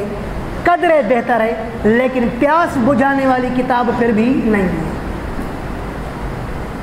بات سمجھ میں آئی ہے نہیں ہے؟ اور اہل حدیث کی طرف سے اس پر متعدد کتابیں ہیں۔ سب سے اعلیٰ ترین کتاب اہل حدیث کی نور العینین ہے۔ اگر اس کا جواب آپ کو آتا ہے تو آپ اہل حدیث کے ساتھ گفتگو کر سکتے ہیں، اگر اس کا جواب نہیں آتا ہے تو سمجھو پھر آپ گفتگو نہیں کر سکتے۔ تو اس کتاب کا بھی مطالعہ کریں، وہاں نور الصبا سے کا بھی مطالعہ کریں، اور مجھ فقیر کے ساتھ رابطے میں بھی رہیں، اور اس فن کے ساتھ جو علماء کرام جڑے ہوئے ہیں ان کے ساتھ بھی رابطے میں رہیں، تو پھر آپ انشاءاللہ مخالف سے اچھی طرح گفتگو کر سکتے ہیں۔ بات سمجھ میں آ چکی ہے کچھ؟ اب اگلا مسئلہ، کیونکہ یہ کہتے ہیں کہ 2:45 بجے تک بات ختم کرنی ہے، اس لیے مجھے اختصار کرنا پڑا۔ تیسرا مسئلہ، آپ یہ پرچیاں جمع کر دیں، انشاءاللہ جواب کے بغیر نہیں جاؤں گا، تسلی سے رہیں، جمع کرتے جائیں۔ اس نشست کا دوسرا مسئلہ وہ مسئلہ فاتحہ خلف الامام ہے۔ مسئلہ فاتحہ خلف الامام میں بھی میرا ایک اعلی حدیث کے شیخ الحدیث کے ساتھ مناظرہ ہوا، لیکن عجیب بات ہے کہ یہ مناظرہ اس انداز میں نہیں ہوا جیسے 2 جماعتیں اکٹھی ہو جائیں، ایسے نہیں ہوا، بلکہ اہل حدیث کے گھر پر ہوا۔ میں بھی اس زمانے میں نیا نیا مولوی بنا تھا، اورنگی ٹاؤن کا ایک شیخ الحدیث تھا، الحدیث کا، اور مدینہ یونیورسٹی کا فاضل تھا، لیکن ایک قسم کے مکار ہوتے ہیں نا، جیسے اہل حدیث کے جتنے بھی مناظر ہیں یہ مکار قسم کے ہوتے ہیں، عیار، بےایمان، دھوکے بازی کرنا، یہ اس قسم کا نہیں تھا.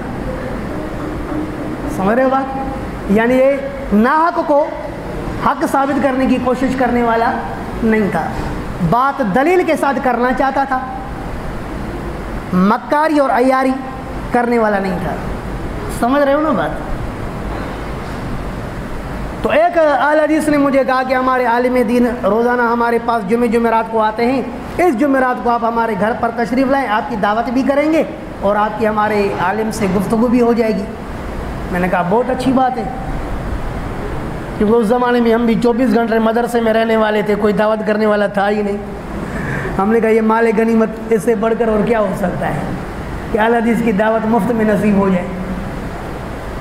ان کے گھر پر چلے گئے اور الحمدللہ وہاں پر دعوت شاوت کھائی. ان کا ایک چھوٹا سا مکتبہ بھی تھا، اردو کتابیں وہاں پر کافی رکھی تھی.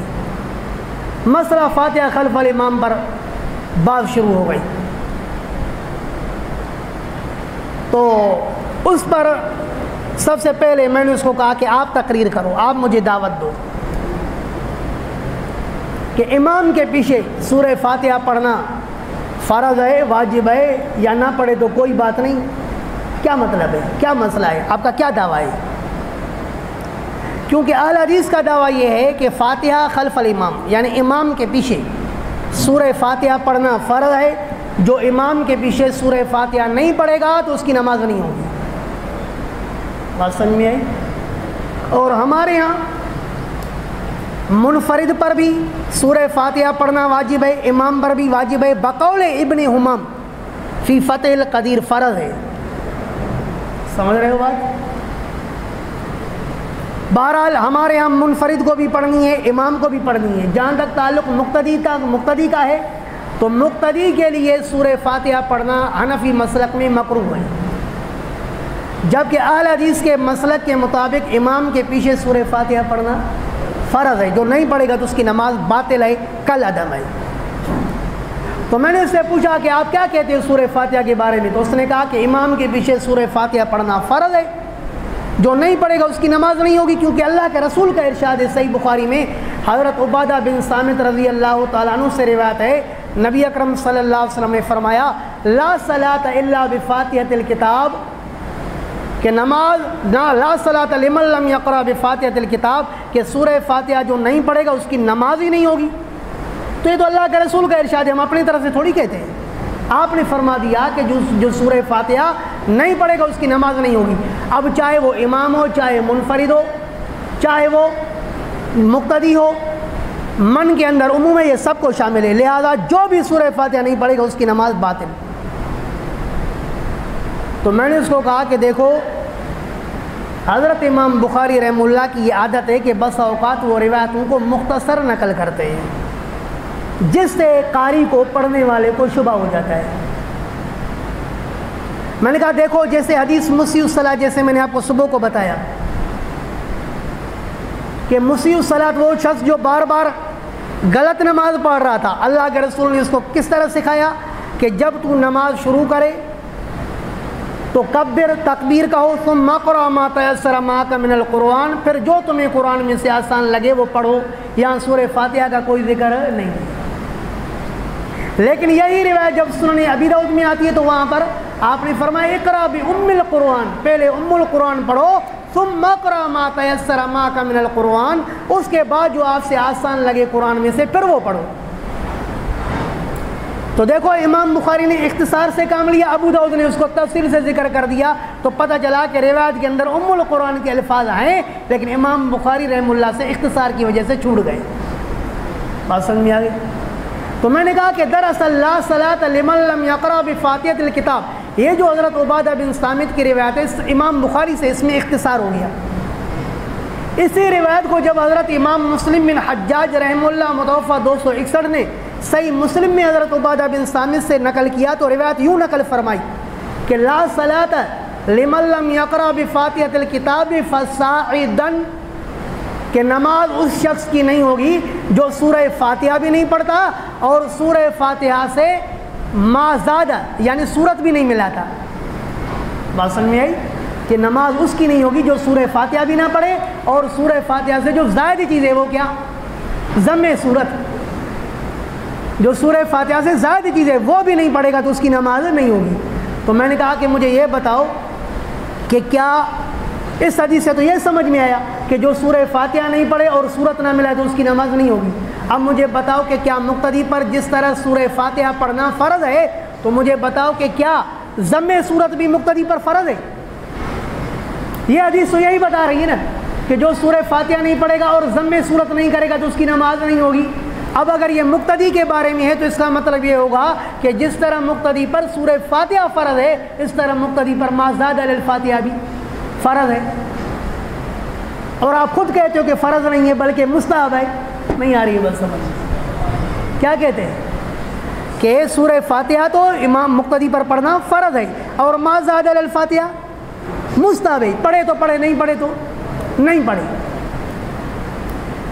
تو یہ حدیث تو یہ بتا رہی ہے کہ جو سورہ فاتحہ نہیں پڑھے گا اور ما زاد علی الفاتحہ یعنی اس سے زائد صورت نہیں پڑھے گا تو اس کی نماز ہی نہیں ہوگی. اگر آپ سورہ فاتحہ کو امام پر مقتدی پر فرض کرو گے تو پھر مقتدی پر صورت کا ملانا بھی کیا ہو جائے گا؟ بات سمجھا سکا ہوں آپ کو یا نہیں؟ تو پتہ ہے اس نے کیا کہا؟ اس نے کہا کہ مولوی صاحب فسائدن کا حکم ما قبل کی طرح نہیں ہوتا ہے. فسائدن کا مطلب ہوتا ہے کرو تو کرو نہیں کرو تو کوئی بات نہیں. بات سمجھ میں آئی ہے نہیں؟ پھر اس نے صحیح بخاری کی حدیث پڑھی جیسے کہ صحیح بخاری کی حدیث ہے حضرت صلی اللہ علیہ وسلم نے فرمایا لا تقطع ید السارق الا فی ربع دینار فصاعدا کہ چور کا ہاتھ نہیں کاٹا جائے گا الا فی ربع دینار مگر ربع دینار میں فصاعدا یا ربع دینار سے زائد میں. بات سمجھ میں آ چکی؟ میں بات سمجھا رہا ہوں صبر کروں گا. اس کو بند کروں تاکہ میرا توجہ میری تو خراب نہ ہو.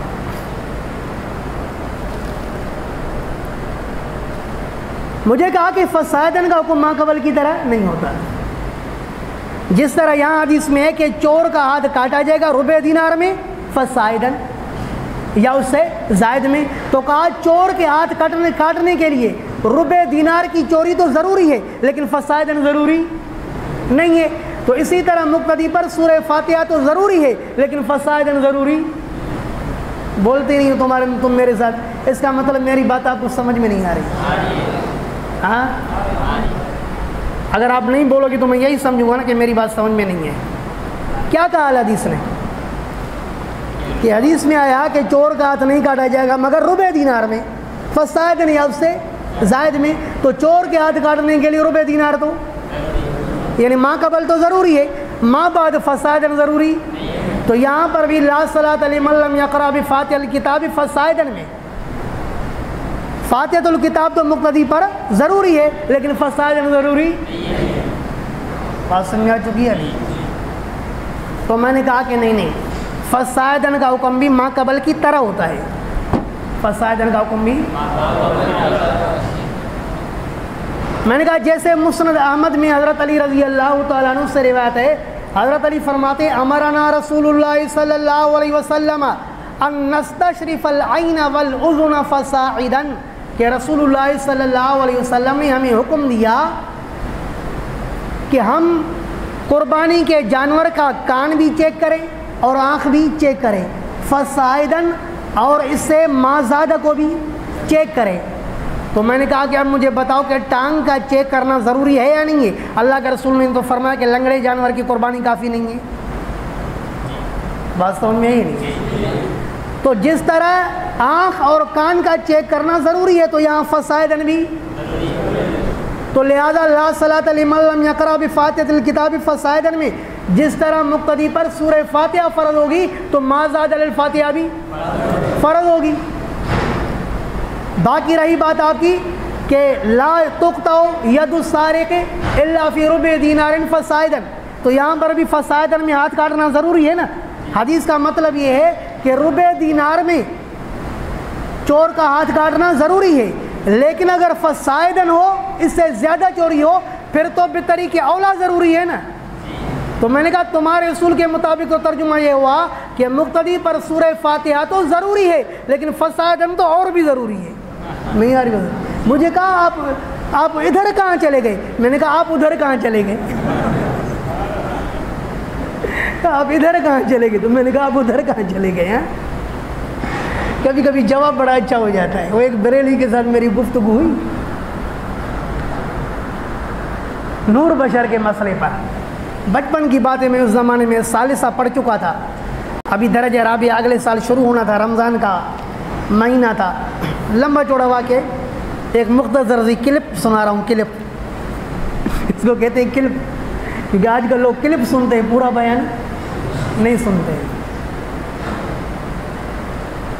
تو اس نے کہا کہ تمہارے مولوی اشرف علی تھانوی نے اپنی کتاب نشر الطیب میں لکھا ہے کہ رسول اللہ صلی اللہ علیہ وسلم سے جابر بن عبداللہ نے پوچھا کہ اللہ کے رسول سب سے پہلے اللہ نے کیا چیز پیدا فرمائی؟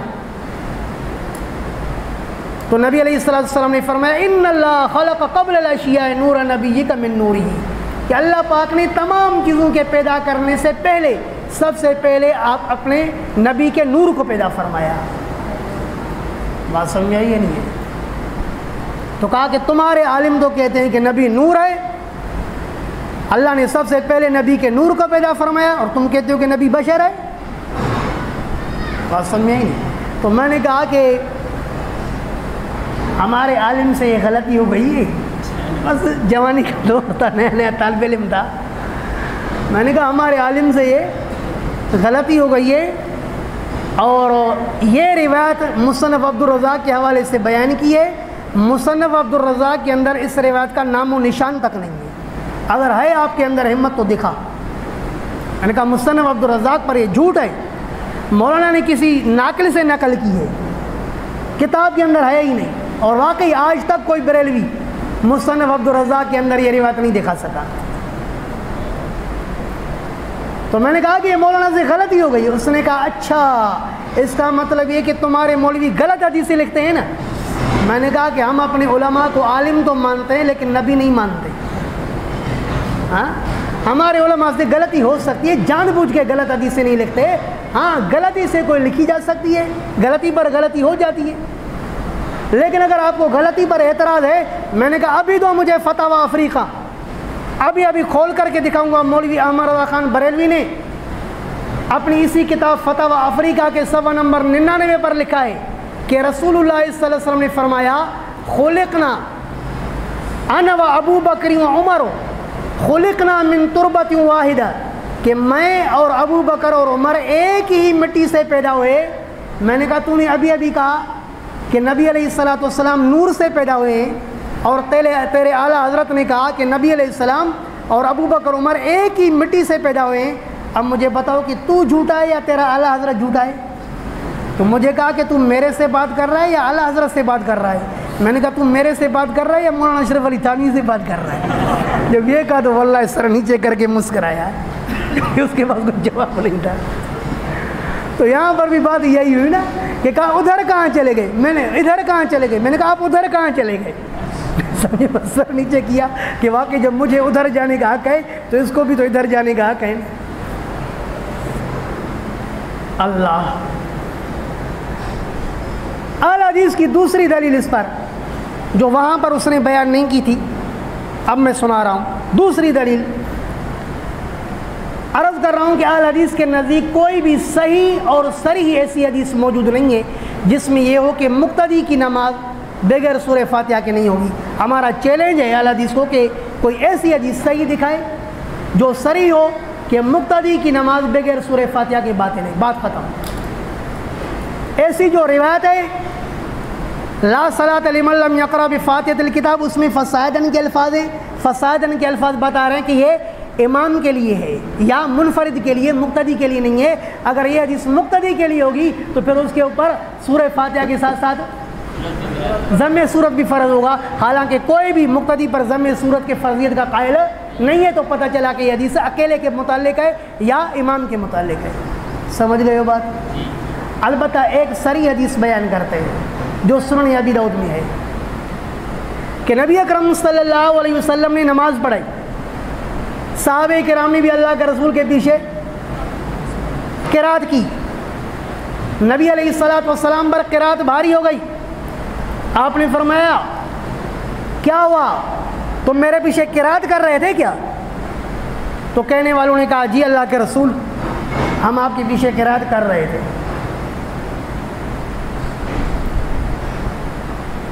تو آپ علیہ السلام نے فرمایا ٹھیک ہے، لا تقرؤ الا بام القرآن، میرے پیچھے نہیں پڑھنا سوائے سورہ فاتحہ کی. فإنه لا صلاة لمن لم يقرأ بها، اس لیے کہ جو سورہ فاتحہ امام کے پیچھے نہیں پڑھے گا اس کی نماز نہیں ہوگی. سمجھ گئے ہو بات؟ تو یہ بالکل روایت صریح ہے یا نہیں ہے کہ مقتدیوں سے اللہ کے رسول نے فرمایا کہ میرے پیچھے اور کچھ نہیں پڑھا کرو سوائے سورہ فاتحہ کی، اس لیے کہ سورہ فاتحہ کے بغیر نماز نہیں ہوتی. تو روایت صریح ہے یا نہیں ہے؟ لیکن میں آپ کو عجیب بات بتاؤں، گو روایت صریح ہے لیکن اہل حدیث کے مذہب کے ہی خلاف ہے. روایت اگرچہ صریح ہے بولو، لیکن اہل حدیث کے مذہب کے، اہل حدیث کا مذہب کیا ہے کہ مقتدی پر سورہ فاتحہ پڑھنا فرض ہے اور ما زاد علی الفاتحہ پڑھنا مستحب ہے. ما زاد علی الفاتحہ پڑھنا کیا ہے؟ مستحب ہے. تو اللہ کے رسول نے فرمایا میرے پیچھے کچھ بھی نہیں پڑھو سوائے سورہ فاتحہ کے. اگر یہ روایت ثابت ہو جائے تو اہل حدیث کا مذہب بھی باطل ہوگا نہیں ہوگا؟ کیونکہ وہ کیا کہتے ہیں سورہ فاتحہ پڑھنا مستحب ہے، اللہ کا رسول منع فرما رہے ہیں کہ نہیں پڑھنا. جس چیز سے اللہ کا رسول منع فرما رہے ہیں وہ پھر مستحب کیسے ہوئی؟ ابھی بھی نہیں سمجھے یار. تو یہ حدیث خود اہل حدیث کے مذہب کے خلاف ہے. جس حدیث کو یہ خود نہیں مانتے، جس پر خود عمل نہیں کرتے تو ہمیں کیسے دعوت دے رہے ہیں؟ کعبے کس منہ سے جاؤ گے اے غالب، شرم تم کو مگر نہیں آتی. دوسری بات ہے کہ ٹھیک ہے یہ روایت صریح ہے لیکن ضعیف ہے. خود بلاد عرب کے ایک عالم ناصر الدین البانی نے اپنی کتاب ضعیف سنن ابی داؤد میں، دراصل صحیح بخاری اور صحیح مسلم کے علاوہ بقیہ جو 4 کتابیں ہیں، ناصر الدین البانی یہ عرب کا ایک عالم گزرا ہے، اہل حدیث عالم ہے، 1420 میں اس کا انتقال ہے. اس نے ان 4 کتابوں کی 4 جلدیں لکھی. مثلا سنن النسائی کی 4 جلدیں لکھی. اس طرح کے ایک جلد کے اندر ضعیف روایت جمع کر دی، بقیہ 3 جلدیں صحیح. ابو داؤد کی 3 جلدیں صحیح حدیثیں، 3 جلدوں میں صحیح حدیثیں ذکر کر دی اور ایک جلد میں ضعیف. اسی طرح سنن ابن ماجہ کو کیا، سنن ترمذی کو کیا. اس نے نام رکھا صحیح سنن النسائی، ضعیف سنن النسائی، صحیح ابو داؤد، ضعیف ابو داؤد، صحیح ابن ماجہ، ضعیف ابن ماجہ، صحیح ترمذی، ضعیف ترمذی. تو یہ روایت کیونکہ سنن ابی داؤد میں آتی ہے نا، تو اس نے ضعیف سنن ابی داؤد میں لکھا ھذا حدیث ضعیف، یہ حدیث ضعیف ہے. اب جس حدیث کو اہل حدیث مولوی کہے کہ ضعیف ہے، جانبداری سے بتاؤ اہل حدیث کو اس کو پیش کرنے کا حق ہے؟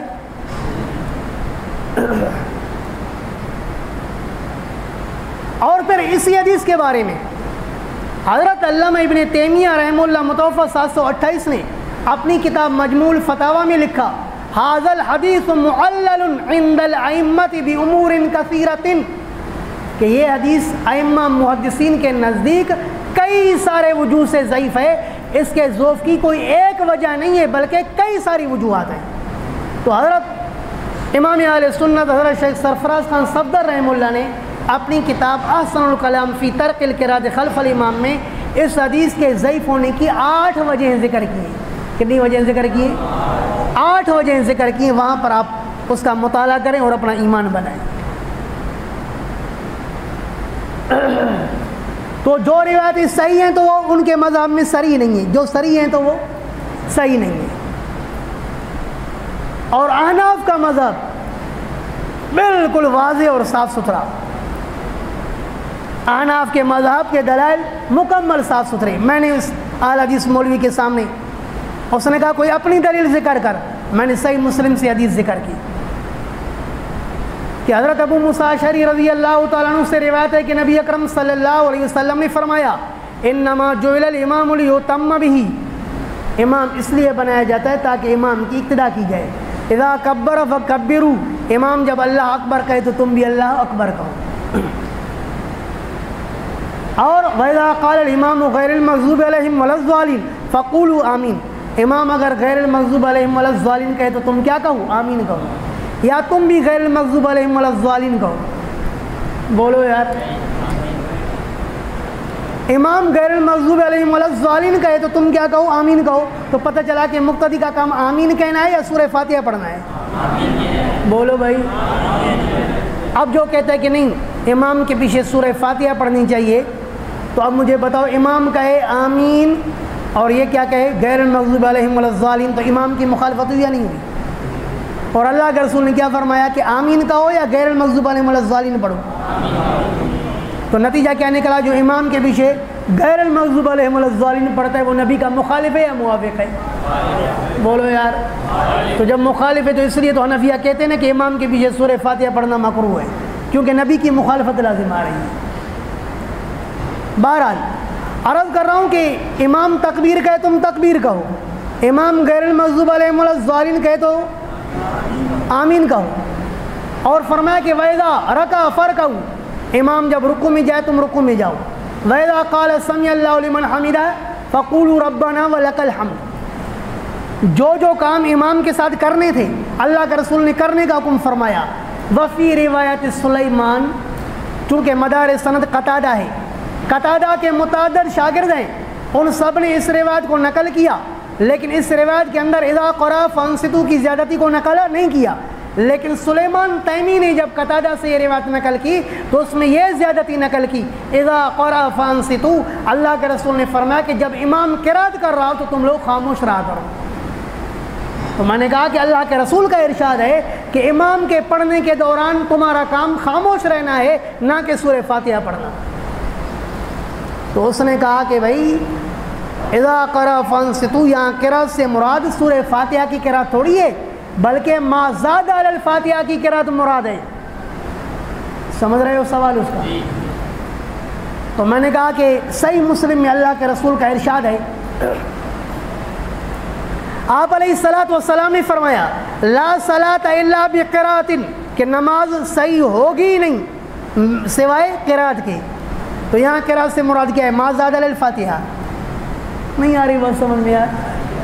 آپ نے فرمایا لا صلاۃ الا بقراءۃ، صحیح مسلم، کہ نماز ہوگی ہی نہیں سوائے قرات کے. تو پتہ چلا کہ اس قرات سے مراد کیا ہے؟ سورہ فاتحہ ہے نا.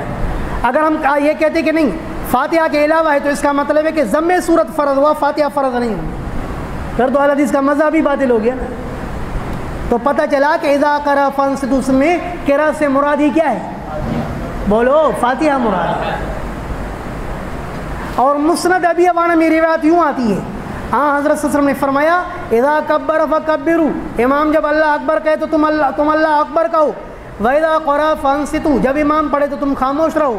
وَإِذَا قَالَ غَيْرِ الْمَغْضُوبِ عَلَيْهِمْ وَلَا الضَّالِينَ، اور جب امام غیر المغضوب علیہم ولا الضالین کہے فَقُولُوا آمین، تو تم کیا کہو؟ آمین کہو.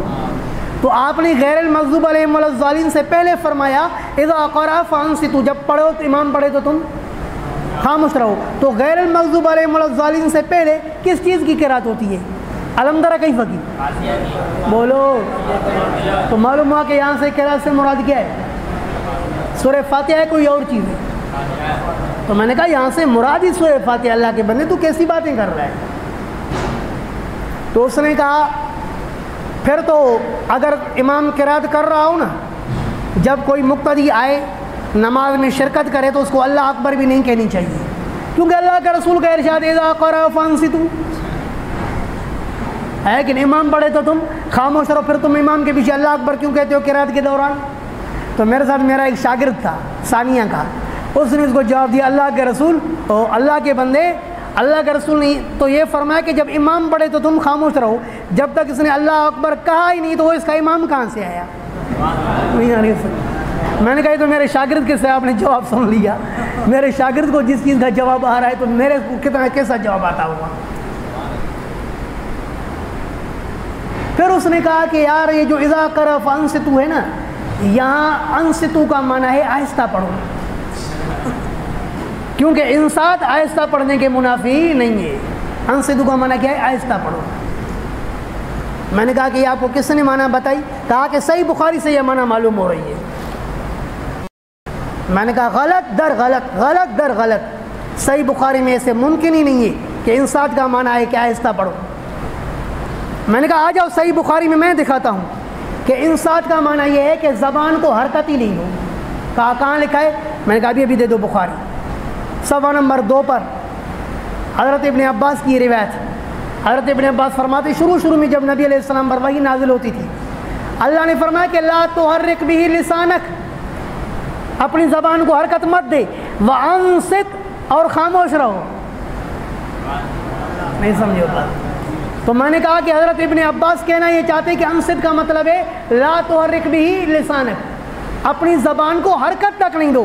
تو انصات کا معنی تو یہ ہے کہ زبان کو حرکت نہیں دو، اور آپ کہتے ہیں کہ آہستہ پڑھو۔ ابن عباس انصات کا معنی زیادہ جانتا ہے یا آپ زیادہ جانتے ہو؟ کہا کہ میں بھی تجھے بخاری میں دکھاتا ہوں، میں بھی دکھاتا ہوں۔ اب جب تک یہ بخاری کھول رہا ہے، تلاش کر رہا ہے، تب تک تو میں نے اس کی اینٹ سے اینٹ بجا دی نا۔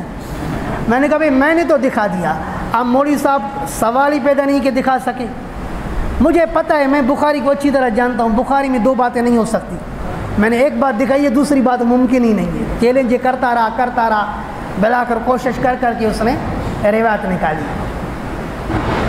روایت یہ تھی کہ نبی علیہ السلام سے صحابی نے پوچھا اللہ کے رسول ما تقول بین اسکاتک، اللہ کے رسول یہ جو آپ اللہ اکبر اور الحمدللہ رب العالمین کے درمیان میں اسکات اختیار کرتے ہیں، خاموشی اختیار کرتے ہیں، اس دوران آپ کیا پڑھتے ہیں؟ تو آپ نے فرمایا کہ میں ثنا پڑھتا ہوں۔ کیا پڑھتا ہوں؟ سمجھ رہے ہو بات؟ تو اس نے کہا کہ دیکھو ایک طرف سے اسکات کا لفظ ہے کہ آپ اسکات کے دوران کیا کرتے ہیں، آپ نے فرمایا کہ میں ثنا پڑھتا ہوں، تو پتہ چلا کہ اسکات آہستہ پڑھنے کے منافی نہیں ہے نا۔ سمجھ گئے ہو بات؟ یہ نہیں۔ تو میں نے کہا اللہ کے بندے میرا استدلال انصات کے لفظ سے ہے یا اسکات سے ہے؟ میں نے انصتو انصات سے استدلال کیا ہے، اسکات سے نہیں۔ میں نہیں کہتا کہ اسکات آہستہ پڑھنے کے منافق ہے، مخالف ہے۔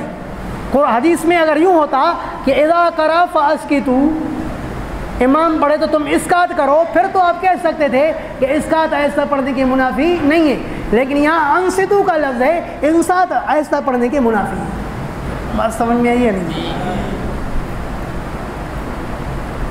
تو مجھے پھر اعتراض کیا، کہا کہ اس روایت میں جو ہے نا قتادہ سے سلیمان تیمی متفرد ہے۔ قتادہ سے سلیمان تیمی کیا ہے؟ متفرد ہے بھائی۔ بہت سارے قتادہ کے راوی ہیں اذا قرأ فانصتوا کے الفاظ کو نقل نہیں کرتے ہیں، صرف سلیمان تیمی نقل کرتا ہے، تو لہٰذا اس میں کوئی گڑبڑ ہے نا بھائی۔ آپ سارے مجھ سے پڑھ رہے ہو، بہت ساری باتیں ایسی ہوں گی کہ بہت ساروں کو سب باتیں یاد ہوں گی، لیکن یہ ضروری ہے کہ بہت ساروں کو سب باتیں یاد ہوں۔ اب بعض شاگرد اگر میرے سے کچھ روایتیں نقل، کچھ باتیں نقل نہ کریں اور بعض نقل کریں، تو جو نقل کر رہے ہیں ان کو کہا جائے نہیں یہ تو غلط نقل کر رہا ہے، کیونکہ اگر استاد بیان کرتا تو میرے کو بھی یاد ہوتا۔ تو یہ اعتراض صحیح ہے؟ اور بھائی استاد نے بیان کیا، آپ کو یاد نہیں رہا نا یار، بات سمجھ میں آئی ہے نہیں؟ تو یہ وہ اعتراض ہے جو خود حضرت امام مسلم رحمہ اللہ کے سامنے ابو بکر ابن اخت ابن نضر نے کیا۔ امام مسلم سے امام مسلم کے شاگرد ابو بکر نے پوچھا، حضرت قتادہ کے تو بہت سارے شاگرد ہیں، ان میں سے کوئی بھی اذا قرأ فانصتوا کے الفاظ کو نقل نہیں کرتا، صرف سلیمان تیمی نقل کرتا ہے، تو اس میں کوئی نہ کچھ تو گڑبڑ ہے نا، کچھ نہ کچھ تو دال میں کالا ہے نا، کہ صرف ایک شاگرد نقل کرے اور کوئی نقل نہیں کرے۔ تو حضرت امام مسلم رحمہ اللہ نے فرمایا اتريد احفظ من سلیمان، کیا تو سلیمان تیمی سے بھی احفظ، بڑا حافظ چاہتا ہے جو ان الفاظ کو نقل کرے؟ ارے سلیمان تیمی جیسے حافظ نے جب ان الفاظ کو نقل کر دیا تو دوسرے کے نقل کرنے کی ضرورت ہی نہیں ہے۔ نہیں سمجھو گا؟ یہ کس نے کہا؟ امام مسلم نے فرمایا۔ تو در حقیقت یہ روایت اذا قرأ فانصتوا 2 صحابہ سے مرگی ہے، ایک حضرت ابو موسیٰ اشعری سے صحیح مسلم میں، اور دوسرا حضرت ابو ہریرہ سے مرگی ہے، کہاں؟ سنن النسائی میں۔ توجہ ہے؟ تو شاگرد نے کہا کہ چلو مجھے یہ بتاؤ، منہ بند کر، شاگرد نے کہا کہ چلو مجھے یہ بتاؤ کہ حضرت ابو ہریرہ سے جو حدیث ہے اذا قرأ فانصتوا، وہ حدیث صحیح ہے یا ضعیف ہے؟ تو حضرت امام مسلم رحمہ اللہ نے فرمایا ہوا عندی صحیح. حضرت ابو ہریرہ کی جو حدیث ہے اذا قرأ فانصتوا وہ بھی میرے نزدیک صحیح ہے. تو کہا لم لم تضعوا ها هنا، اگر ابو ہریرہ کی بھی حدیث صحیح تھی تو آپ نے اس کو یہاں صحیح مسلم میں کیوں نہیں لکھا؟ تو حضرت امام مسلم رحمہ اللہ نے فرمایا لیس کل شیء عندی صحیح وضعته ها هنا، ایسی بات نہیں ہے کہ میں نے ہر صحیح حدیث اپنی اس کتاب میں لکھی. انما وضعتها هنا ما اجمعوا علیہ، میں نے اس کتاب کے اندر صرف ان حدیثوں کو لکھا ہے جن کے صحیح ہونے پر تمام محدثین کا اجماع ہے. حضرت ابو ہریرہ کی بھی حدیث بہت صحیح ہے، لیکن چونکہ اس کے صحت پر محدثین کا اجماع نہیں ہے اس لیے میں نے نقل نہیں کیا. ہاں ابو موسیٰ اشعری کی اس روایت کی صحت پر چونکہ محدثین کا اجماع ہے اس لیے میں نے اس کو یہاں ذکر کیا ہے. بات سمجھ میں آئی نہیں ہے؟ تو امام مسلم نے فرمایا کہ اگر سلیمان تیمی ہی نقل کرے تو بھی کوئی خرابی نہیں ہے، کیونکہ سلیمان تیمی جیسا کوئی بھی حافظ نہیں. بات سمجھ آ چکی ہے. اور پھر میں نے مولوی صاحب سے کہا کہ سنو، گو امام مسلم تک تو صرف سلیمان تیمی کی روایت تھی، لیکن حضرت امام دارقطنی رحمہ اللہ متوفی 385 نے اپنی کتاب سنن الدارقطنی کے اندر اس روایت کو جب نقل کیا تو وہاں قتادہ سے نقل کرنے والا عمر بن عامر اور سعید بن ابی عروبہ ہے. تو پتہ چلا کہ قتادہ سے نقل کرنے میں سلیمان تیمی اکیلا نہیں بلکہ عمر بن عامر اور سعید بن ابی عروبہ بھی اس کے ساتھ ہے. اور مسند ابی عوانہ کے اندر قتادہ سے اس روایت کو نقل کرنے والا ابو عبیدہ بھی ہے. تو پتہ چلا کہ سلیمان تیمی اکیلا نہیں بلکہ سلیمان تیمی کے ساتھ 3 اور ہیں. تو قتادہ سے اذا قرأ فانصتوا کے الفاظ نقل کرنے والے 4 شاگرد ہیں، صرف ایک نہیں ہے. تو جب 4 نقل کریں ان پر بھی اعتماد نہیں کرو گے کیا؟ تو چونکہ اس کے پاس جواب تو تھا نہیں، اب کیا کہے؟ کہا کہ سنن الدار، میں نہیں مانتا کہ سنن الدارقطنی میں اس کا کوئی تابع مطابع موجود ہے، سنن الدارقطنی میں دکھاؤ. تو میں نے کہا کہ وہ تو آپ کی ذمہ داری نہیں کہ آپ یہاں کتاب رکھو، میں تو مسافر ہوں، میں تو باہر سے آپ کے پاس آیا ہوں، کتاب دے دو، میں نہ دکھاؤں میری سزا گولی. کیونکہ ہم نے بھی سپاہی صحابہ سے بچپن سے یہی سکھائے، میری سزا گولی.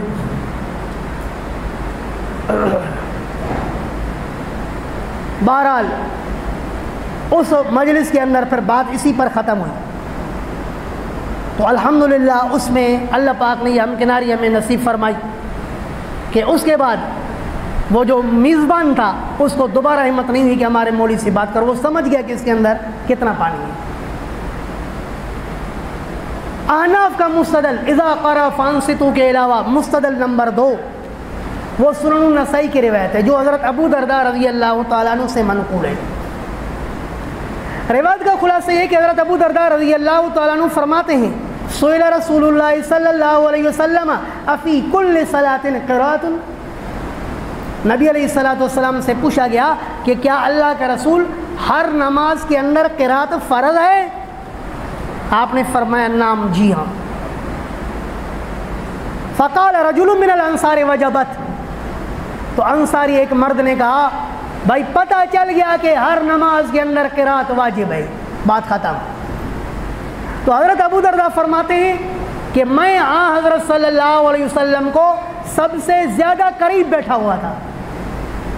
تو حضرت صلی اللہ علیہ وسلم نے اس موقع پر فرمایا ما ارى الامام اذا اما القوم الا قد كفاهم، لیکن سنو اگرچہ قرات ہر نماز کے اندر واجب ہے لیکن جب امام نماز پڑھا رہا ہو تو امام کی قرات تمام مقتدیوں کے سے کافی ہے.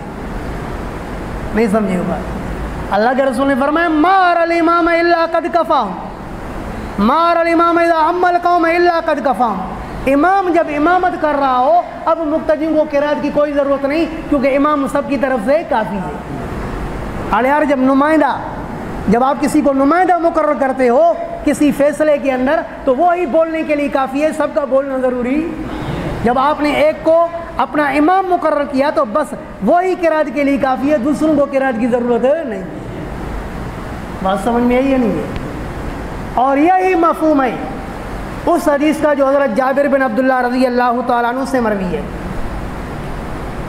مصنف ابن ابی شیبہ میں، گو یہ سنن ابن ماجہ میں بھی ہے لیکن وہاں پر جابر جوفی سند میں کھڑا ہے جو کہ کذاب ہے، اس لیے آپ اس سند کو، اس روایت کو مصنف ابن ابی شیبہ سے ذکر کریں گے.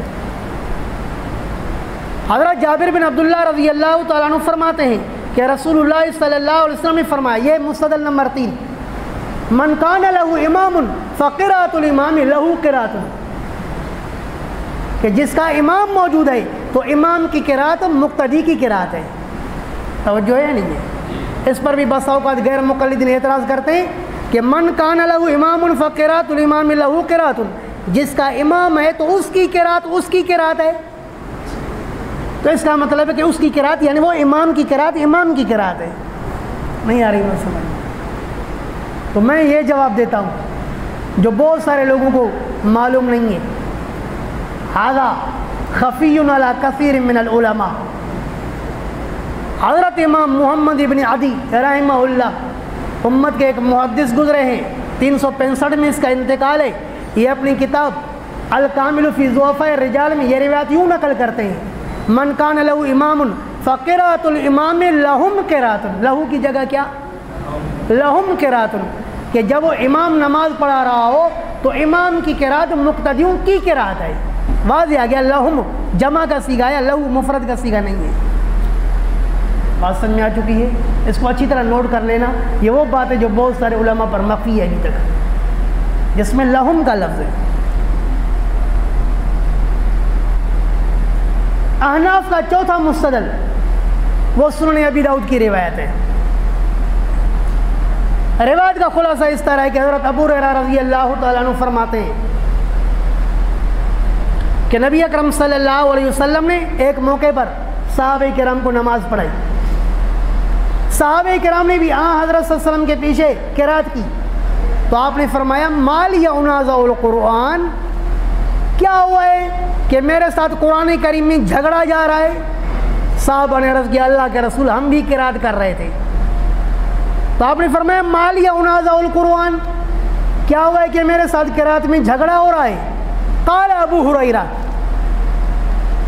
حضرت امام زہری رحمہ اللہ فرماتے ہیں قال ابو ہریرہ کہ حضرت ابو ہریرہ رضی اللہ تعالیٰ عنہ نے فرمایا فانتہى الناس عن القراءۃ حین سمعوا من رسول اللہ صلی اللہ علیہ وسلم، جب صحابہ کرام نے نبی علیہ السلام سے یہ الفاظ سنے مال ینازع القرآن، اس دن سے لے کر کے صحابہ کرام قرات کرنے سے رک گئے۔ تو صحابہ تو مالیہ ینازع القرآن کے الفاظ سن کر قرات خلف الامام سے رک گئے، لیکن اہل حدیث آج تک یہ حدیث پڑھتے بھی ہیں پڑھاتے بھی ہیں، لیکن قرات کرنے سے نہیں رکے، کیونکہ ان کا دعویٰ یہ ہے کہ یہ صحابہ سے بڑھ کر حدیث سمجھتے ہیں نا۔ نہیں آئی بات سمجھ؟ صحابہ نے یہ الفاظ سن کر کے قرات ہی ختم کر دی۔ کیوں قرات ختم کی؟ صحابہ مطلب سمجھتے تھے کہ منازعات کا مطلب کیا ہے۔ آپ کو حدیث معلوم ہے جو سنن ابی داؤد میں ہے، حدیث قدسی، اللہ رب العالمین فرماتے ہیں الکبر ردائی، کہ تکبر میری چادر ہے، الکبریاء ردائی، تکبر میری چادر ہے، والعظمت ازاری، اور عظمت یہ میری ازار میری چادر، فمن نازعنی فی واحد منہما، جس نے بھی میرے ساتھ منازعات کی ان دونوں چیزوں میں سے کسی میں بھی، قذفتہ فی النار، میں اس کو پھینک دوں گا آگ میں۔ تو کیا فرمایا؟ تکبر میری چادر ہے، جس نے اس تکبر کے اندر میرے ساتھ منازعات کی، کیا مطلب؟ مداخلت کی نا۔ تکبر میری چادر ہے، اب جس نے میرے ساتھ تکبر کیا تو اس نے کیا کیا؟ اللہ کے حق میں مداخلت کی نا۔ بولو اس نے اللہ کے حق میں کیا کی؟ اب اللہ نے کیا فرمایا کہ میں اس کو کہاں پھینکوں گا؟ آگ میں پھینکوں گا۔ تو پتہ چلا کہ منازعات کا معنی کیا ہے؟ مداخلت۔ بولو منازعات کا معنی کیا ہے؟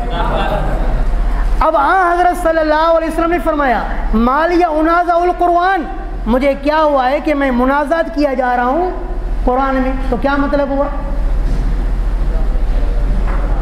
کیا ہوا ہے مجھے کہ میں منازعات کیا جا رہا ہوں قرآن میں، یعنی کیا ہوا ہے مجھے کہ میں مداخلت کیا جا رہا ہوں قرآن میں، کیونکہ جب امام نماز پڑھا رہا ہو تو اس وقت قرات کرنا امام کا حق ہے۔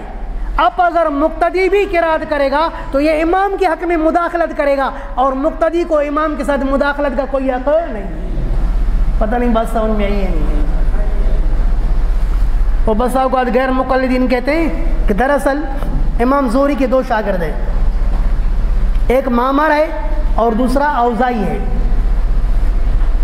مدار سند امام زہری ہے، نقل کرنے والے 2 شاگرد، ایک معمر اور دوسرا اوزائی۔ معمر جب اس روایت کو نقل کرتے تو کہتے ہیں قال ابو ہریرہ، ابو ہریرہ رضی اللہ تعالیٰ عنہ نے کہا کہ جب صحابہ نے اللہ کے رسول سے یہ الفاظ سنے فانتہى الناس عن القراءۃ، تو قراءت کرنے سے رک گئے۔ لیکن جب اوزائی روایت نقل کرتے ہیں تو وہ کہتے ہیں قال زہری، زہری نے کہا کہ لوگ قراءت کرنے سے رک گئے، تو اہل حدیث کہتے ہیں کہ یہ زہری کا کلام ہے، حضرت ابو ہریرہ کا کلام نہیں ہے۔ بات سمجھ میں آئی یا نہیں ہے؟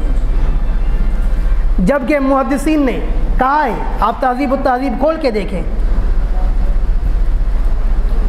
کہ اوزائی عن الزہری لیس بذاک، حضرت علامہ ابن حجر عسقلانی رحمہ اللہ محدثین سے نقل کرتے ہیں کہ اوزائی جب زہری سے روایت نقل کرے تو اتنا مضبوط نہیں ہوتا، لیکن معمر اثبت الناس عن الزہری، معمر یہ زہری کے شاگردوں میں سب سے قوی اور مضبوط شاگرد ہے۔ جب قوی اور مضبوط شاگرد بتا رہا ہے کہ یہ الفاظ حضرت ابو ہریرہ کے ہیں تو یا انصاف کی تقاضا یہ ہے کہ کس کے الفاظ ماننے چاہیے؟ معمر کہنا کہ معمر بتا رہے ہیں قال ابو ہریرہ۔ لیکن اگر اوزائی کے الفاظ ہو، اوزائی کے الفاظ کا اعتبار کریں کہ اوزائی نے کہا ہے کہ زہری نے کہا، تو ابن تیمیہ رحمہ اللہ نے مجموع الفتاوی میں کہا کہ اگرچہ یہ الفاظ زہری کے کیوں نہ ہوں تو بھی کوئی خرابی نہیں۔ وَإِن كَانَ مِن كَلَامِ الزُّهْرِي فَهُوَ مِنْ أَدَلِّ الدَّلَائِلِ، ابن تیمیہ فرماتے ہیں اگرچہ حضرت ابو ہریرہ کا کلام نہ ہو بلکہ زہری کا کلام ہو، پھر بھی یہ دلائل میں سے زبردست دلیل ہے۔ کیوں؟ اس لیے کہ زہری جیسے امام کو نماز کا مسئلہ معلوم نہیں تھا کیا؟ زہری جیسے امام کو نماز کا مسئلہ معلوم نہیں ہے، جب وہ کہتا ہے فانتہى الناس عن القراءۃ تو زہری سے بڑھ کر کون جانتا ہے؟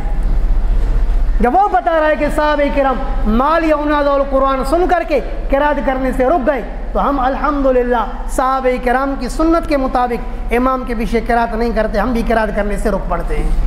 میں نے مختصر سا بیان آپ حضرات کے سامنے کیا۔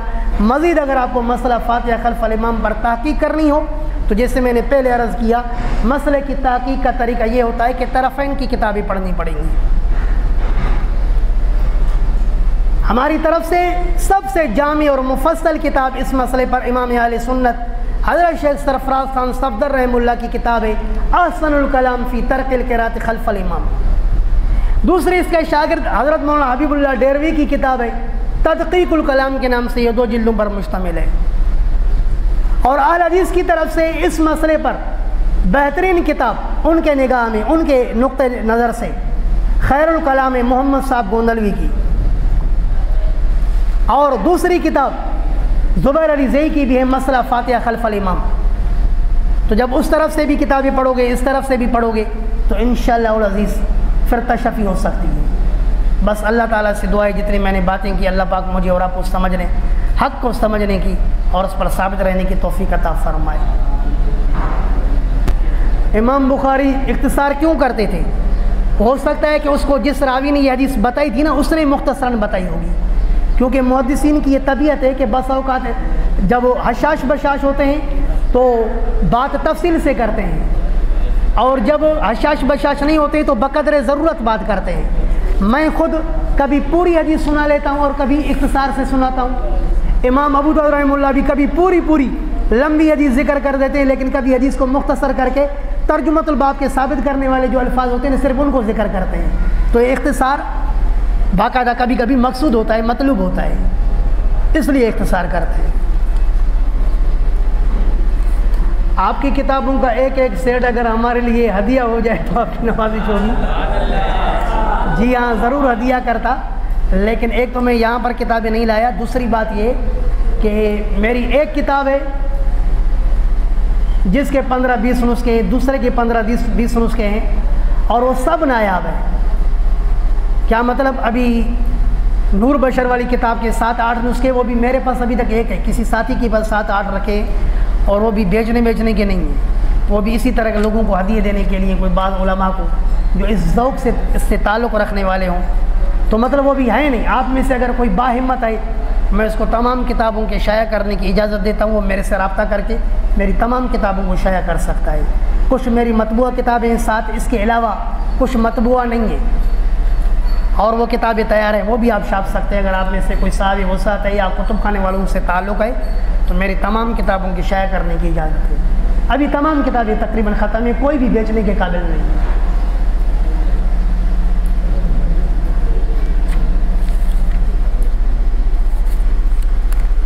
آپ کی کتاب آپ صلی اللہ علیہ وسلم نور ہے یا بشر ہے، اس کا نام کیا ہے؟